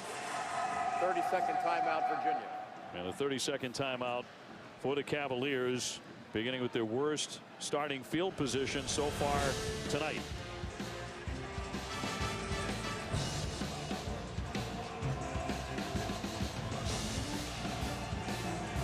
Favorite shot of Mack there. So he's obviously had a lot of success. He's good at coaching, and it's fun to see him back on the sidelines. And we met with him the other day, and he said, hey, when I told you guys the first time I met with you earlier in the season, I'm getting better with the losses, he said, I lied. Forget about it. I'm no longer cool with the losses. He said he's getting better with the teaching moments. He's always been a tremendous teacher. Reed with the catch, trying to flare outside, and he gets stuck at the 10-yard line. Dorn and Ross with a hit. Mack telling us that, I think it was telling, because he's such a competitor that losing matters to him. It bothers him. And he had a situation where they lost a game and the guys were kind of joking around afterwards. And he said, that's not okay. If you're okay with losing, then I should quit. We're wasting our time if you're okay with losing. And I think that has changed how this program feels about the hope and belief in winning and the expectation to win. Yeah, it's a cultural thing. Back to pass. Perkins now has to step up. He's going to keep it. Tucking that, down he goes. Stopped by Surratt, who's had a big night after an early injury. And Stowbridge with the good pressure on the quarterback. Third down and 11, and the crowd is up here at Chapel Hill. Surratt, by the way, with 10 tackles, trying to keep pace with the outstanding game his brother had in a much different position. Wide receiver for Wake Forest, one of the best in the country, in a huge win today. I wouldn't be surprised, Dave, to see him spy Perkins after what happened last time we saw Perkins be able to rip off a big long run in a passing situation. Third and 11 for Virginia, deep in their own territory. Perkins looking downfield, long throw, and a tremendous catch by Jana. What a target he has been on a first down catch. Yeah, and this is similar to the one he had earlier that he missed. You see Gimmel trying to run with Chapman down the middle of the field there, or Jana down the middle of the field, and that's an excellent ball. When the defender's back is to you and can't see the football, you can basically throw it right at the back of his head because he's going to be late picking up the football. Jana does a nice job of locating the ball, going up with his hands and catching it. That's a 34-yard reception. And here come the Cavaliers again. First and 10 for Perkins. Really throwing the football well. He's going to run it now again. He's had a 65-yard touchdown run. Finally, they bring him down around the 40-yard line. Stopped by Dominic Ross with a 12-yard gain. And really a bad mesh point in terms of their run action as Talapapa goes to pick up Dorn. And then how surprising is this? We've been talking about Surratt and his ability to get guys down on the ground.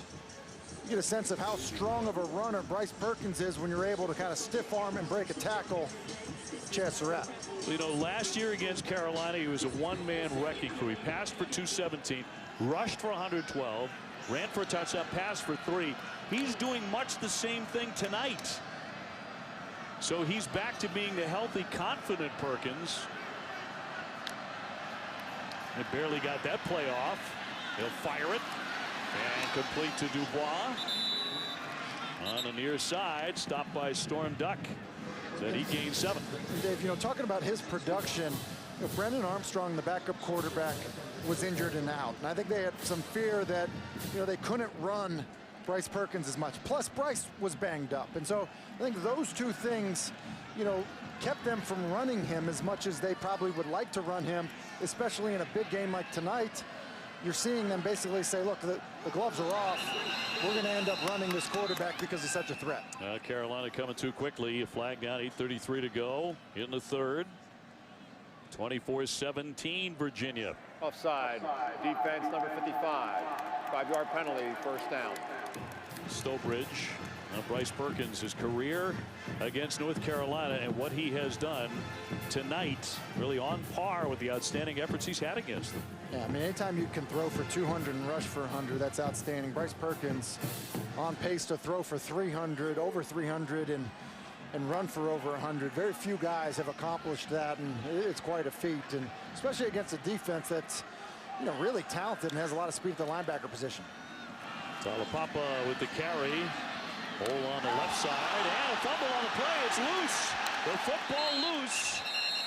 Let's see who came up with this. And there is a flag down here as well.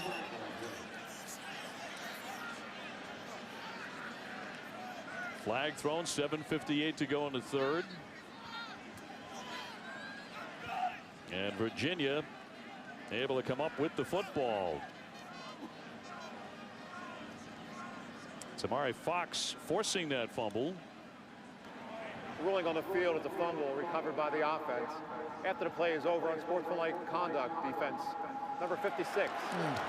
Half the distance to the goal, first down. That is number 56's first unsportsmanlike conduct of the game. And that is Fox, yeah. And that's a brutal break because it's Tamari Fox, number 56, that actually rips that football out. And then it's Jana. How about the night that Jana is having? He's been tremendous, you know, in the passing game. He's the one that's on the spot to recover it. But you see Fox do an excellent job of ripping the football out. And then the critical error with the penalty at the end of the play that really gives a nice advantage to this Virginia offense. Well, this play is going to be under review to see if, in fact, he wasn't down. Tough to see in that angle, and there it is spilling loose. I don't think there's any doubt that that ball is out. And then as you see the scramble for the football, see where the, you know, I think he's trying to pull Cowley off of the pile, and that right there is the 15-yard penalty. One of the things you're not able to do when there's a scrum, you can't come up to the scrum, start pulling players, the opposing team, off of it, which is why he gets the foul. I think it was pretty clear that that football was out of Talapapa's hands before he hit the ground. But recovered by Virginia. After further review, the ruling on the field is confirmed. First down. So they fumble but recover that. 7:58 left in the third. So it turns out to be a 9-yard run and then half the distance to the goal line on the penalty for unsportsmanlike conduct against North Carolina. Very, very few penalties in a really clean game up to this juncture. And Virginia with a 24-17 lead. And a football inside the 10-yard line.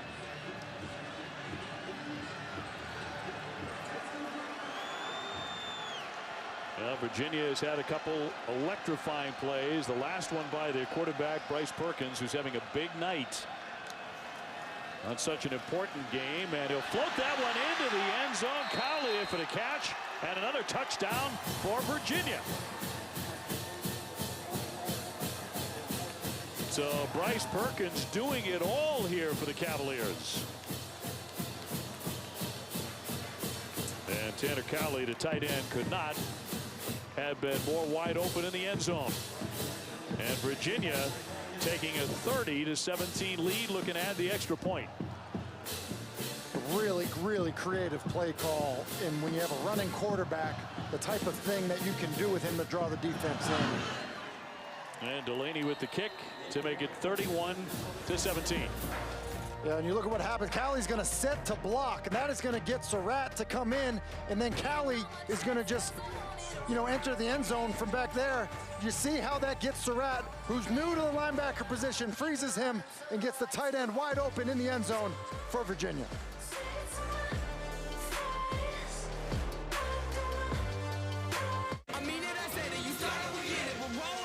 Of the college football playoff. Well, Bryce Perkins moments ago with his second touchdown pass. He has also run for one. And it is 31-17 Virginia. Let's get on to Katie George. Well, defensive coordinator Jay Bateman was meeting with the North Carolina defense over here on the sideline, and Mack Brown came into the middle of the huddle and interrupted, and he said, we're not going to hang our heads. We've come back in many games this season. We're going to come back in this one. Keep your heads up. Let's go back out there and fight. Well, there's no question they've been an outstanding second half team, Tim. They've been a big time fourth quarter team, but now they're down 31-17. Yeah, but we've seen them come back, and we've seen plenty of comebacks. They've played in close games. We've talked about the big plays from their offense, and so I think it's way too early, to hang your head and feel like this one's done. Williams on the carry. It opens up. There is a flag down as he gets across into Virginia territory with a long run, stopped by Tucker. 27-yard pickup, but a flag down. Holding, offense number 74. 10-yard penalty, first down. So erase that run on a rare penalty in this game. Yeah, and Tucker, the right tackle, is just pulling around and, just kind of gets his, here you go, 74, the right tackle here. He's coming in and is, he's trying to lead the way.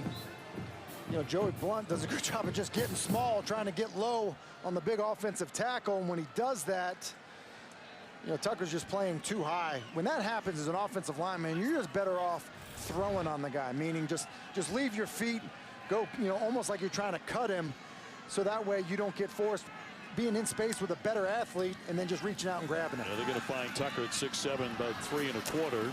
Pass complete to Newsome. Daz Newsome, usually a very big target for Sam Howell. Their leading receiver, came in with 42 receptions, 6 for touchdowns. Has 2 so far tonight. Second down and 16.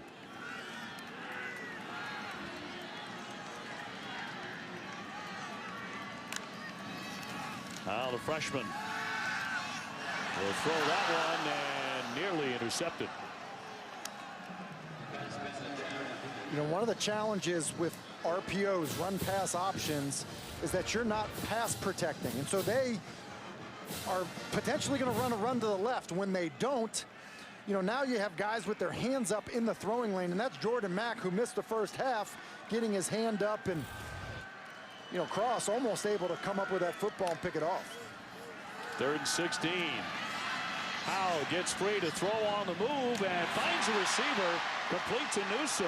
Still up before he's dragged down on a big throw as he is pulled down by Zandier, but not before a 19-yard gain. Gosh, that is a big throw. You said it, Dave. He escapes to his right, and then really you just need your receiver to work for you. Look at Newsome just kind of find that soft spot. Really nice job. Sam Howell recognizing it right away and getting him the ball.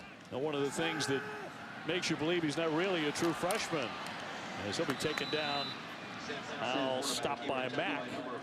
Plays like that, he's been making those all season long. He really has, and I think it just speaks to his poise in some of these situations. We've seen him on 4th and long. We mentioned how good North Carolina's been on 4th down.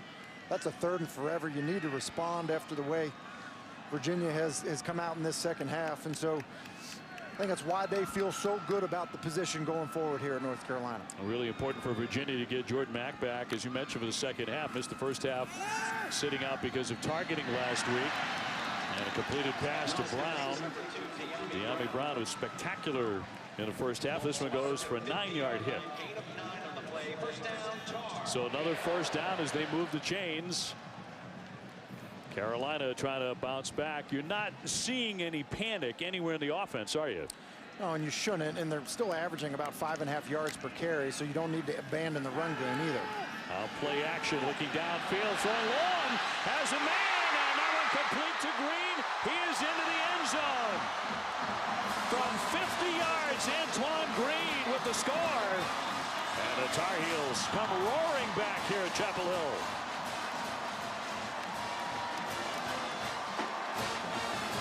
Gosh, it's another amazing throw by Sam Howell. When guys get open, he puts the ball on them, which is a great quality to have as a quarterback. And, you know, how to throw a guy open, that basically is a clinic there.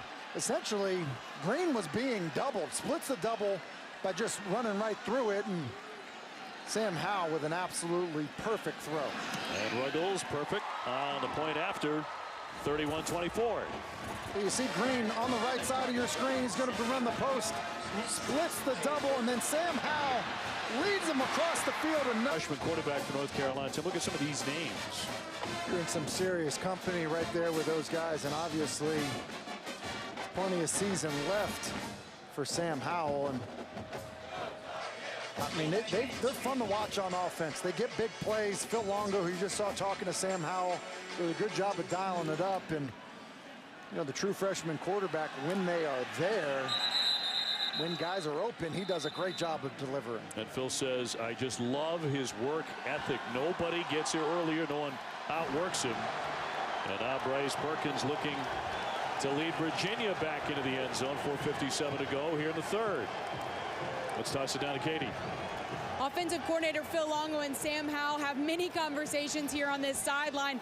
Longo says these one-on-one conversations with Howell are his favorite moments of these games. You could tell during that last drive when the defense was on the field, he was challenging Howell to be better on that drive, and he absolutely was. He loves these conversations with Howell. He's 11 for 17, 255, 3 touchdowns. Perkins has been on target as well. This one to Dubois. So a big gainer and a fast answer for the Cavaliers that goes for 21 yards. North Carolina bringing pressure off the slot. They're blitzing basically right into the teeth of the run that Virginia was going to run. It's a run-pass option, and that's why the slant to Dubois was so wide open. Perkins puts it right on the receivers, who's able to run after the catch. I thought this was supposed to be a defensive struggle. We don't usually do those, Dave. We get games like this. That's right. We do the 62 to 59s. Some of which end in the pouring rain. And a flag down with 4:21 to go in the third. Offside, defense number 33. 5-yard penalty, first down. It's the corner, Alan Cater, the senior from Georgia. And that's a couple times now we've seen, you know, kind of a double cadence to get the North Carolina defensive line to jump off sides. And really on that one, I'm not so sure they should have blown that one dead. Could have easily been a free play, Dave, with a chance for a shot down the field. First down and 5. Reed in motion. He comes back, but on the run, it's Perkins. Had a bit of a hole looking for the edge there on the right side. Bohasic with the stop. And that will be enough for the first down. So Virginia driving again. Late stages of the third quarter in a vastly entertaining game. It's such a huge game in the Coastal Division of the ACC for Bronco Mendenhall and Virginia in particular, as they come in with a record of 5-3 and 3-2 in the conference. Tar Heels also 3-2 in the Coastal. From the shotgun, he's going to loft this one out of bounds, intended for Dubois. But Holland step for step with him. So second down and 10. North Carolina has not stopped playing man coverage, which is, I think, a little bit surprising. But Mack told us going into halftime, hey, we need our corners to make a play. And I think they're just going to stick with it and basically say somebody needs to rise to the occasion and make a play against one of these Virginia wide receivers.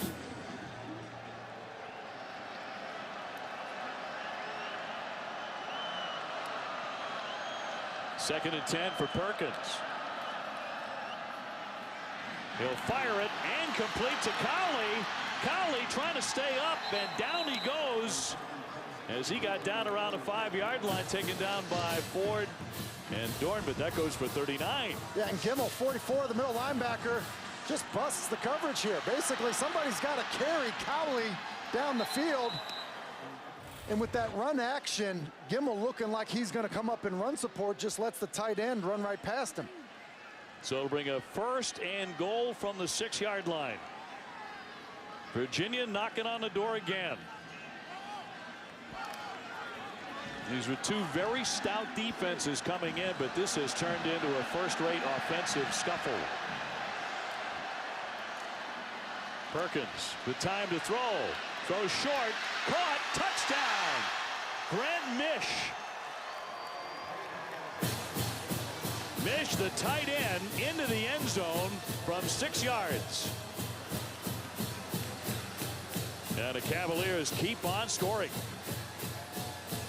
And the Cavaliers keep coming up with creative offense. You know, it's the second time we've seen a unique play to the tight end. And then you get Mish, who really has not been a big part of their passing game or offense, especially in the red zone. Find a way to find him for a walk-in touchdown. Well, they faked the kick and eventually scored on that particular drive. And 2 touchdown passes to the tight end. It's basically just a pick play. Here's Cowley, the tight end here. He's going to run traffic to get Mish coming up underneath. That's all it is, and he does a good job of not making contact with the defender, but just running through the inside shoulder enough to draw him in. And that's why Mish ends up being so wide open. It's a good job of Jana coming back to work for his tight end, because there's a shot that Storm Ducks may be able to make the play there. And you know, you can just see, you know, the excitement and energy from Bryce Perkins. You think about a quarterback that maybe didn't have the confidence coming into this football game, certainly seems to be playing with quite a bit of it tonight. And Grant Mish, the freshman tight end, the backup tight end, with his first career touchdown reception. And Virginia ahead 38-24 with 2.5 minutes to go here in the 3rd quarter.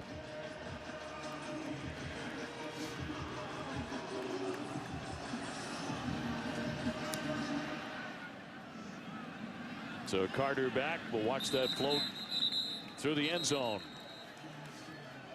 North Carolina trailing 38-24. We take a look at tonight's player spotlight, brought to you by Geico.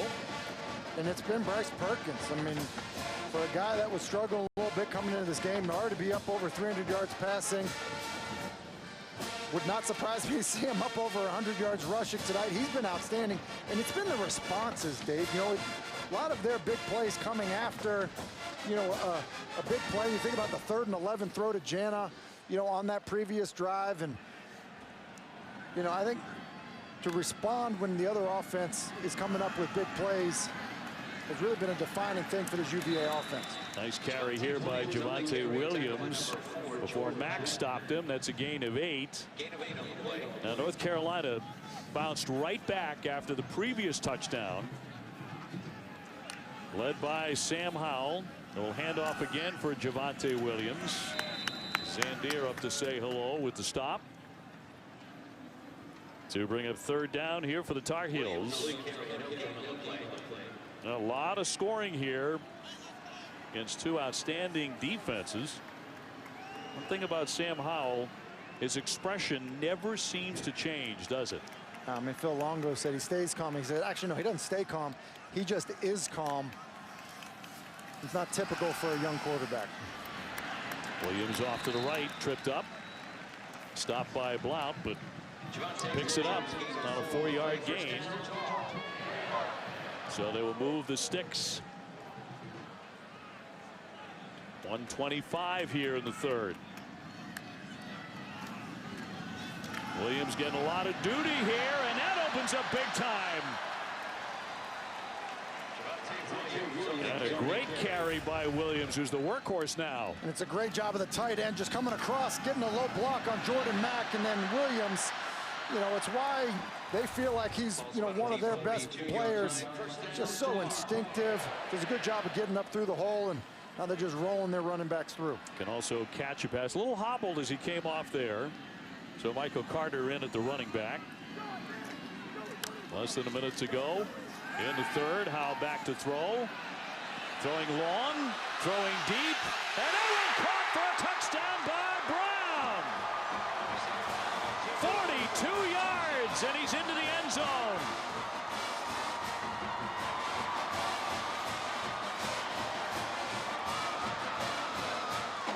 Deandre Brown with his second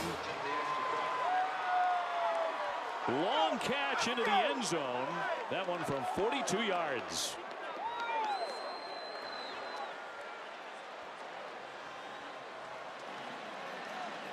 Ruggles on for the extra point. It did not take the Tar Heels very long to answer as they come storming back again. And once again within a touchdown, 38-31.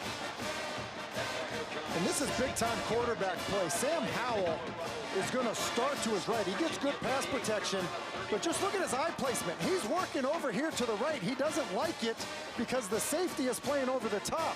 Well, he just comes back over here, ends up looking to Brown on the left side. Great pass protection, and then give your wide receiver a chance to make a play on the football. I can't tell you how good that is. Starting to the right, come off of it, and then a throw nearly 40 yards down the field where you give your talented wide receiver a chance to go make a play on the ball. How about that strike in the final moments of the quarter? Deandre Brown, 202 yards worth of receptions, 3 touchdowns tonight. Spectacular effort.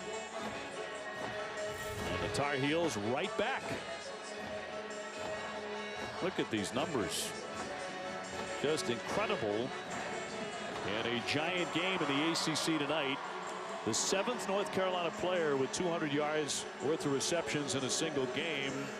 And he's got another quarter to go.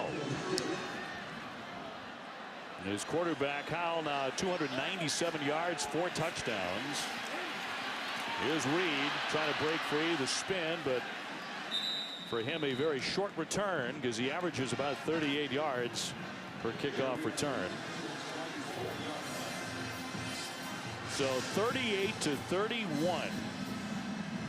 Virginia and North Carolina playing an incredibly entertaining game tonight here in Chapel Hill in front of a sold-out house at Kenan Stadium. As we close in on the 4th quarter, and what will that bring, especially the way these two quarterbacks are playing. Yeah, 4 straight touchdowns on 4 straight drives for this Virginia offense. North Carolina needs to find a way to change it up and get a stop. Here's Kelly on the run, breaking free down the right side before he's taken out. Got a good block there by the tight end Cowley. Cowley having a nice game. A little touch pass to Kelly to get some speed on the perimeter. And I really feel like Robert and I, the offense coordinator for Virginia, is that they are kind of emptying the bag a little bit. I mean, you see the touch pass there. We've seen some creative stuff down near the red zone, and his team is responding by executing. Coming off a 21-yard gain. 1st down and 10. Last seconds of the third. Perkins stepping up again. Took a pretty good hit there by Surratt, who has also had a great game. A lot of guys have had sensational games. Well, in a contest of this caliber, that's what you would expect. Perkins with the tiptoe, 65 yards on that touchdown run. That's the play of the night so far, but more to come as we head to the 4th quarter at Chapel Hill. He's rushed for over 100 yards in the ball game. 23 more yards. He sets a school record for total yards. And he's going to throw immediately here to begin the 4th quarter, complete to Jana, who has been his top target tonight. And picks up 5 yards. So the fourth quarter underway, Tim. And Perkins really been in a rhythm. I mean, I think that we've seen him used more as a rusher. I think it's created one-on-one opportunities on the perimeter. And I think that's the recipe for him. It's one of the reasons we've seen so much success. And it's also helped Terrell Jana have a really good night. And Jana really their #3 receiver in terms of catches coming into the game, but he's been the top guy tonight. Perkins to fire over the middle and complete again. That one caught by Dubois for the first down. And it's just man coverage, and Dubois is running a slant versus press man, and you know, he just wins and gets inside on Hollins, and just goes back to North Carolina's inability to make a play in man-to-man coverage against these Virginia wide receivers. Dubois to step out. Perkins, by the way, 29 for 38, 362 yards, 3 touchdowns. That's just passing it. He's done all sorts of damage rushing it as well. Talapapa running back from Hawaii in there with him, but Perkins will take it off to the right side, trying to spin away from the tackler, and the ball loose. And a fumble on the play. North Carolina saying that they have it. And Virginia is going to once again fumble it, but maintain. Take a look.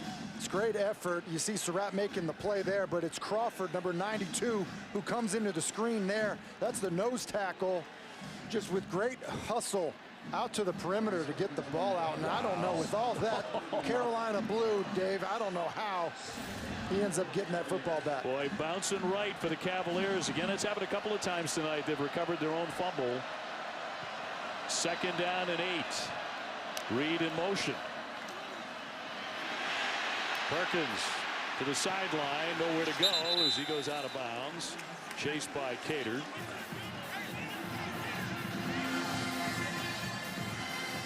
So that'll bring up 3rd and 8.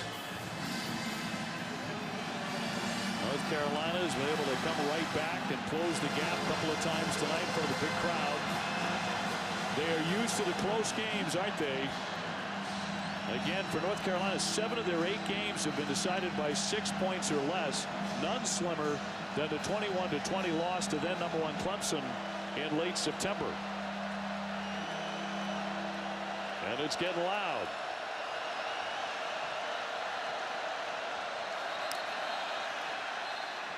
And a whistle to blow that play dead. Delay game offense. Number 6, 5-yard penalty. And that noise, Tim, had to play a role there. Well, you're basically going into the heart of the student section. They're involved in it. Plenty of energy there. And just, you know, a second-year starter at quarterback, Bryce Perkins is going to be more aware of the clock because, you know, 3rd and 8 with the way that they've been winning versus man coverage. I like their chances. 3rd and 13, I think it changes everything and probably allows you to try to protect your corners a little bit more if you're North Carolina. There's their first penalty of the ball game. Brings up 3rd down and 13 for Perkins. Some heat on him. Trying to escape. He goes nowhere. And Gemmel, the final man to get to him and take him down. He could not escape in the end.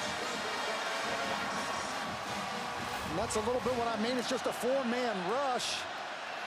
And what happens is Strobridge is able to put a little bit of pressure on him, and that allows Gemmel to just kind of fight through contact, and then great effort by the pass rush of North Carolina to get him down. But that delay of game kind of changes everything. I think you get a different defensive play call from the Tar Heels, and you know, now all of a sudden kind of in range, close to field, kicking a field goal, delay of game, sack, and now you're punting the football.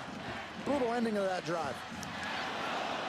On the punt, very high and short punt, and they will have it on this drive right around the 5-yard line.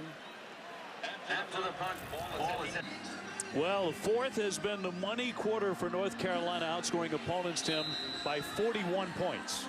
And a lot of it has to do with their quarterback being absolutely on fire in the 4th quarter. 9 touchdowns in the 4th quarter or overtime this season. That's the best in college football. Quick hit.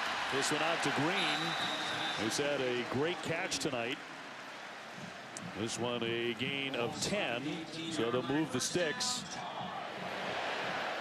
Just look at the face of Sam Howell. I mean, it's fourth quarter. You're down. And really just see the calm in his face as he looks over to the sideline. He's thrown 8 touchdown passes in the fourth quarter. You would not expect that from a true freshman. On a run, Carter stacked up by Handback. So we are well into the fourth quarter on such a big night in the ACC and the Coastal Division. We talk about, even before the game, with the fans all around him, getting hugs and kisses and all of that, but his expression never changes. I mean, the expression walking into the game and right now is almost exactly the same. On the run, Carter, and trying to lunge ahead, tied up by Zandier. Leading tackler on the team out of Pittsburgh, Pennsylvania.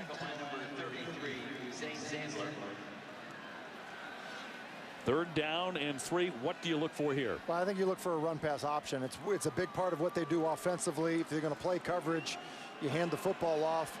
If they try to support the run, you get it one-on-one, and it could be De'Ami Brown on top of the screen. Carter, a little bit of room to operate over there on that left side, enough anyway, before he was stopped by Mack, but he'll gain 5 yards and pick up the first. And that's exactly what it was. It was an RPO, and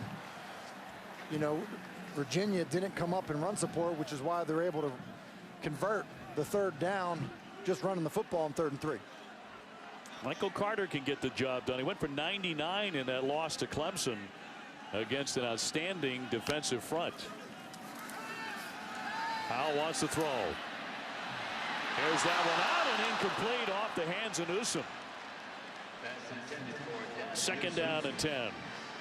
And that's a bad drop by Newsome because it's a really good throw by Sam Howell, leading him across the field on the deep over. And Newsome, would have maybe had to go down to the ground to catch the football, but that's in both hands. And it's really their most complete wide receiver, Daz Newsome is. Yep.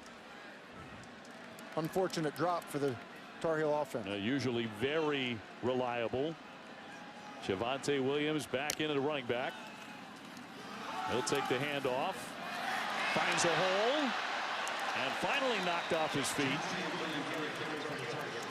Zandier with another stop, but that gains 9.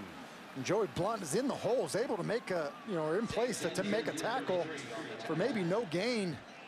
But you see why they like Williams so much as their runner. Breaks a tackle, now gives them an opportunity for a really manageable 3rd down.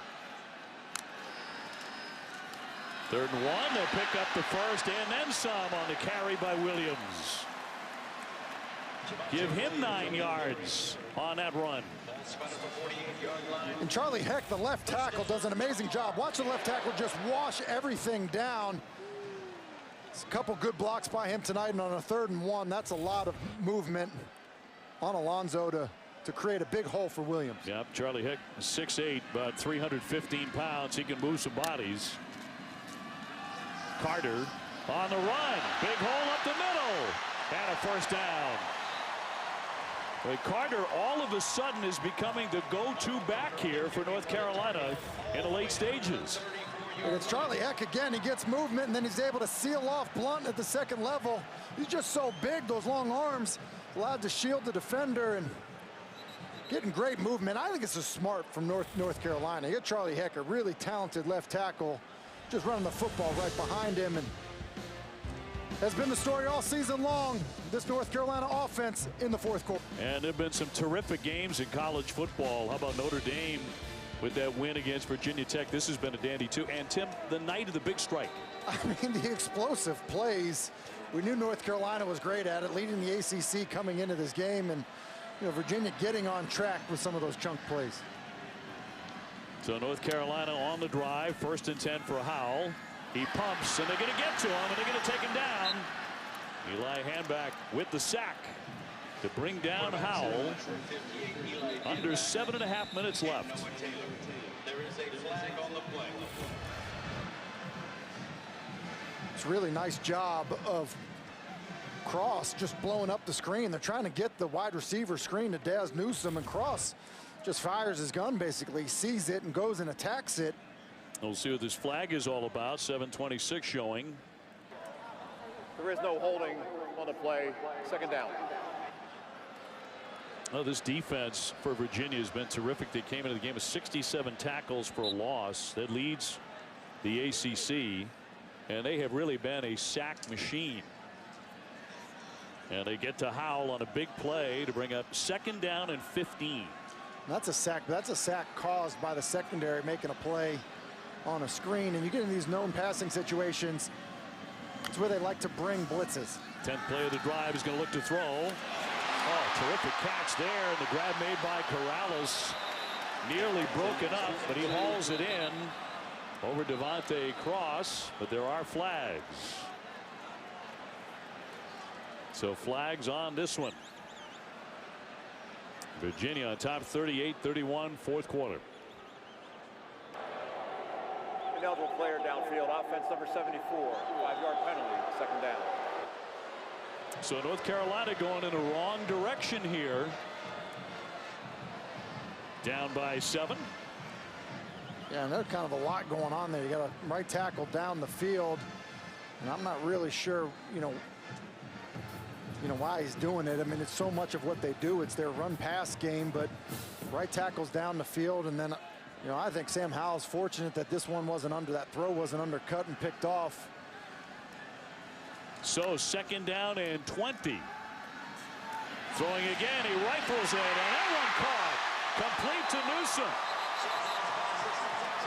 North Carolina into the red zone. And how about the poise? The young quarterback. Newsome's just going to run a middle of the field bender versus 2 high safeties. Bends it into the middle of the field. And Sam Howell off the action just drives the football right into the 5 of Daz Newsome's jersey. Think about how that offense is going backwards. To respond like that, Dave, that's not easy to do for a quarterback. That was 31 yards. Carter with the carry straight ahead. So he is stacked up. And stopped by Richard Burney, the defensive end. So under 6 minutes to play. 1 yard gain on the play. And feeling like this one is going to end in a thriller. Javante Williams returning at the running back spot.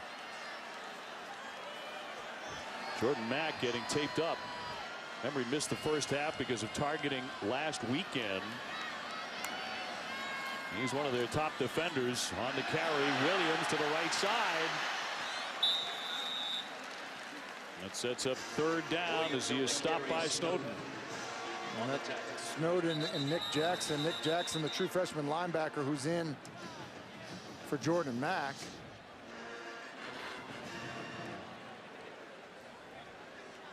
The 10. We already talked about Mack, Jordan Mack, the outstanding senior, the middle linebacker who's still out for Virginia. Looks like he is hoping to get back in. This drive, 12 plays, 88 yards. Antonio Williams now in at the running back spot for North Carolina. Howell, pressure on hand, throwing for the end zone, but overthrowing his receiver. Good pressure there by Alonzo at the last moment. It was good pressure. It was also good coverage on the back end. And really what they're trying to do is they're trying to get the tight end down here. But it's a good job of not going for the play action fake, reading your keys, staying with your man as they try to get to the tight end.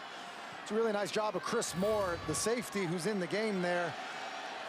So the tight end. Here you go as they go for it on 4th down and 4.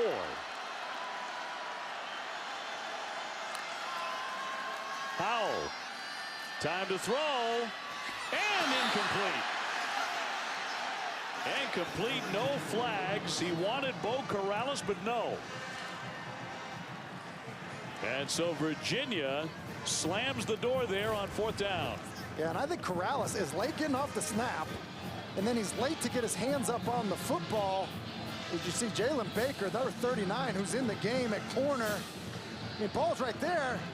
He's late getting his hands up, and he almost catches the back half of the football. But I think there was confusion there by Corrales because he doesn't come off the ball when the ball was snapped. I mean, he's looking inside, the ball snapped, and he doesn't even react. So Virginia to take over from their own 6-yard line with 5 minutes to go in the contest. Perkins, who's had a great night, gets out of the end zone. Didn't get much out of that play to bring up second down as he stopped by Dominic Ross. And this is what I'm talking about. Look at Corrales at the top of your screen. The ball snapped. Everyone's playing. Corrales is just still, not even moving. Now, he might be trying to buy a little bit of time because of where they are on the field and stuff, but it just didn't look like that was the design of the play. And then he was late reacting to the football as well. And given his reaction when he got to the bench, I think you're right. He's blaming himself. Second down 9 for Virginia, leading 38-31 at Chapel Hill. Scampering to his right, and on the spin move, he lurches ahead. Perkins, who's had a sensational ball game, he's passed for 362 yards, 3 touchdowns. He picks up 8. Now 468 total offensive yards. That's the new school record. Perkins nails it down tonight in a huge game. It's been a gutsy effort by him. He has the ripped shirt underneath his uniform to prove what he has done tonight. It's been a tremendous runner. It's a great finish to that run there that sets the record. He has looked every bit the senior quarterback he is. Not done yet. They're going to stay behind a blocker here. Talapapa got a pretty good block. And able to move the sticks. And Bronco Mendenhall basically said, this is a playoff game. You look at our next 4 games, playoffs are usually, you know, kind of a 4-game stretch, and this is the first of it. And when that's the case, all bets are off. We're going to run our quarterback. Think about what they've done. They were empty on first down. Second down, they run the quarterback. Third down and 3rd and 1, they run a lead play with their star quarterback.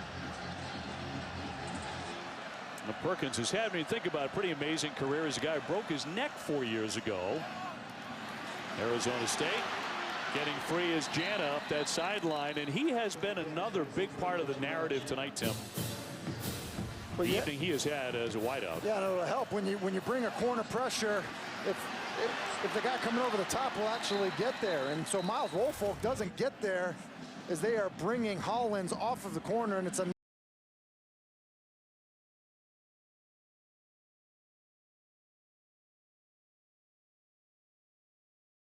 certainly is, but that he's been such a major target tonight.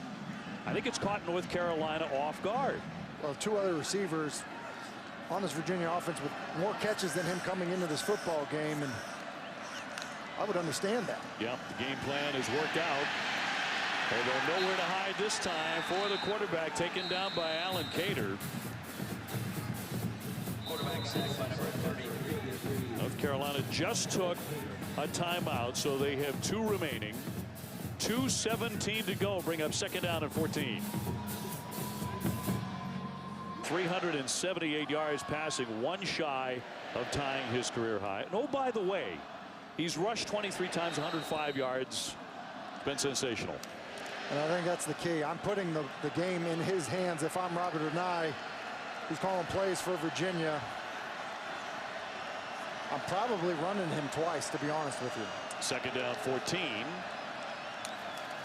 from the 30-yard line. Going to hand this one off to Talapapa. And tied up by Gemmel, who's had a really nice night for North Carolina defensively. That gains 3. And North Carolina will take another timeout. About to bring up 3rd down and 10. Virginia with a 38-31 lead. And can really take command of the Coastal with a victory here tonight. With a win, they become bowl eligible. Be win number 6. And the schedule certainly bends in the favor of the Cavaliers. Their last 3 of the regular season will be at home against Georgia Tech, Liberty, and Virginia Tech.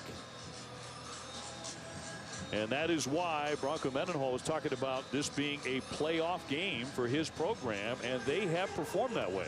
Yeah, they have performed that way, and you see what it does in terms of their chances of winning the Coastal with a win tonight. And it's 3rd and 10 with a quarterback that's having the type of night that Bryce Perkins is having. I think you're comfortable calling a pass. I think you're comfortable putting the ball in his hands. If he doesn't like it, it doesn't have to be a design run for him to make yards running the football, and here they go. They come out in empty, which is really going to probably define what North Carolina wants to do against this formation. Carolina fans hoping to get another crack at it into the hands of their young quarterback. He's going to run it off to the right side. And a tackle made by Stowbridge. So 2:07 to go. And fourth down. Fourth down and 4. And North Carolina, Tim, hoping to get the football back and into the hands of Sam Howell, who's been absolutely incredible in the fourth quarter and overtime in his freshman season.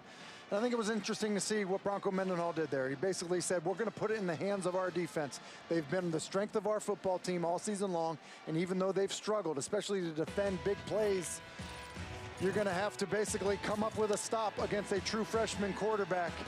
But Sam Howell really has been fantastic, and it's been plays like this to Deandre Brown, who breaks a tackle, and then, hitting guys on post routes. Where was Deandre Brown here, Antoine Green later in the football game. And so I think basically what he's saying is, look, we trust our defense, our discipline, our pass rushers against a true freshman quarterback. So Nash Griffin to punt. Newsome back. Daz Newsome trying to run it. Cutting off to his left. It opens up for that sideline as he scampers out of bounds on a nice return. Good field position here for North Carolina with 1:53 to play, down 38-31. It's a low kick. Newsome does a great job of coming up to field it, and then it's great blocking by the return team. Good job there. It looks like Gimmel maybe, who decides to hold up rather than kind of having a peel back block, which would have been flagged. Does a good job of just shielding the coverage player, and that is a huge, huge return. You're basically getting the football, on the other side of midfield with just inside 2 minutes, and with the rules in college football, or basically now they're saying that, just shy of midfield. But with the clock stopping when you get a first down with this much time, I think you have plenty of time to operate, especially when you think about how quick strike this North Carolina offense has been. They move it back to their own 41-yard line for Carolina with under 2 minutes to play. We figured it might come down to this. It has often for North Carolina this season, and here it is again with a game in the balance in the fourth quarter and the final moments. Howell has thrown for 4 touchdowns. Pump fake, throwing long, and that one broken up by Virginia, intended for Brown, batted away by Chris Moore, the strong safety. And really, Howell's trying to work to Newsome on the inside. Doesn't like it, but Newsome actually uncovers. And so Sam's just a little bit late trying to throw that hole shot versus too deep. And you see Moore just able to kind of make a play on the ball. It would have been nice to see Deandre Brown come back to the football. Would have been a chance for a completion. Second down and 10 from the 41. Howell to throw again. Gets free. Throws short and incomplete. Pressure on that one by Mandy Alonzo, who's been in there a lot tonight. He has, and Alonzo gets there, and Virginia's bringing a pressure. They bring a pressure off of the slot, and Sam Howell was trying to work an in-cut to his right. I think had he hung on it a little bit longer, he probably would have liked it, pulled the trigger, they had a decent pickup. Third down and 10 for Sam Howell, the true freshman. He's had magical moments here in his first season. Can he produce another one? Back to throw once again, and that's complete to Groves, and out of bounds he goes, and going to gain 13 yards and pick up the first. It's just an arrow route by Groves. Is Virginia decided to play coverage, third and long playing coverage. Groves just ends up in the flat, and there's no one even there to make the tackle. If I were Virginia, I would stay true to my identity and continue to bring pressure. They confuse people with it. That's how they get sacks. I wouldn't step off the gas here. They've had a ton of them. Carter on the carry as he slants to the left and stop on that gain after pickup of 3. And that clock running, 1:20. Virginia by 7. Howe gets free. Throws on the move. They wanted Green, but threw that one out of bounds with 1:10 to play. And that's what I mean by Virginia continuing to be aggressive defensively. They bring another slot pressure. It's Joey Blount off the edge, and bringing that pressure, I think, and playing zone behind it has caused some confusion for basically everybody Virginia's played this year. It certainly has for Sam Howell. You got a third and long situation. I would dial something up once again. He's thrown 4 touchdown passes tonight. He has not been intercepted. Throws, and that one incomplete. Intended for Groves. That brings up a 4th down for North Carolina. It was yet another blitz by Virginia defensively. They bring both inside linebackers. Sam Howell's going the right place with the football, but because you're bringing pressure, you rush just a little bit. An inaccurate throw. And I think, look, if you're North Carolina, what you don't want to have happen is complete a ball short of the first down. Everyone's got to run at least to the sticks. 4th and 7. Good protection, fires, and that one is going to be intercepted. Or is it incomplete? Yeah, he dropped it. Moore had it and dropped it, but with 1 minute to play, off the hands of Brown. 38-31 Virginia. Yeah, and I said guys are going to run to the sticks. You look at Deandre Brown on the left side of your screen here. He's going to hook inside. He's open right on the 30. That ball's right in his hands. You think about the night that he has had. He catches that football, and it's a first down for North Carolina. And you look at Bronco Mendenhall with some high knees, excited. He should be excited. He's got a team that went on the road after struggling on the road. Not a single turnover, only 1 penalty on the night, and a big defensive stop. Well, none bigger in their season. And Virginia with a 38-31 lead coming to Chapel Hill and putting on quite a show. They got a great effort by the quarterback, but also by a lot of wide receivers. Bryce Perkins with his best game of the season, no question about that. 30 out of 39, 378 yards, 3 touchdowns. He sets the school record for total yards in a game, 490 of those for the Virginia quarterback. And North Carolina very disappointed tonight, but an exciting ball game. And don't forget about Terrell Jana, 13 catches, 146 yards. That was a terrific game plan. It was a great game plan, and I think Bronco Mendenhall, who we saw doing the high knees earlier, think about the confidence he has of the schedule going forward, the win that his football team gets with Bryce Hall out for the game, out because of an injury, Jordan Mack out the first half because of a targeting in the previous game, and then to have a quarterback who was struggling coming into the game go 30 for 39, set school records for offensive production, and basically just put a cape on and say, hey, I'm going to put this team on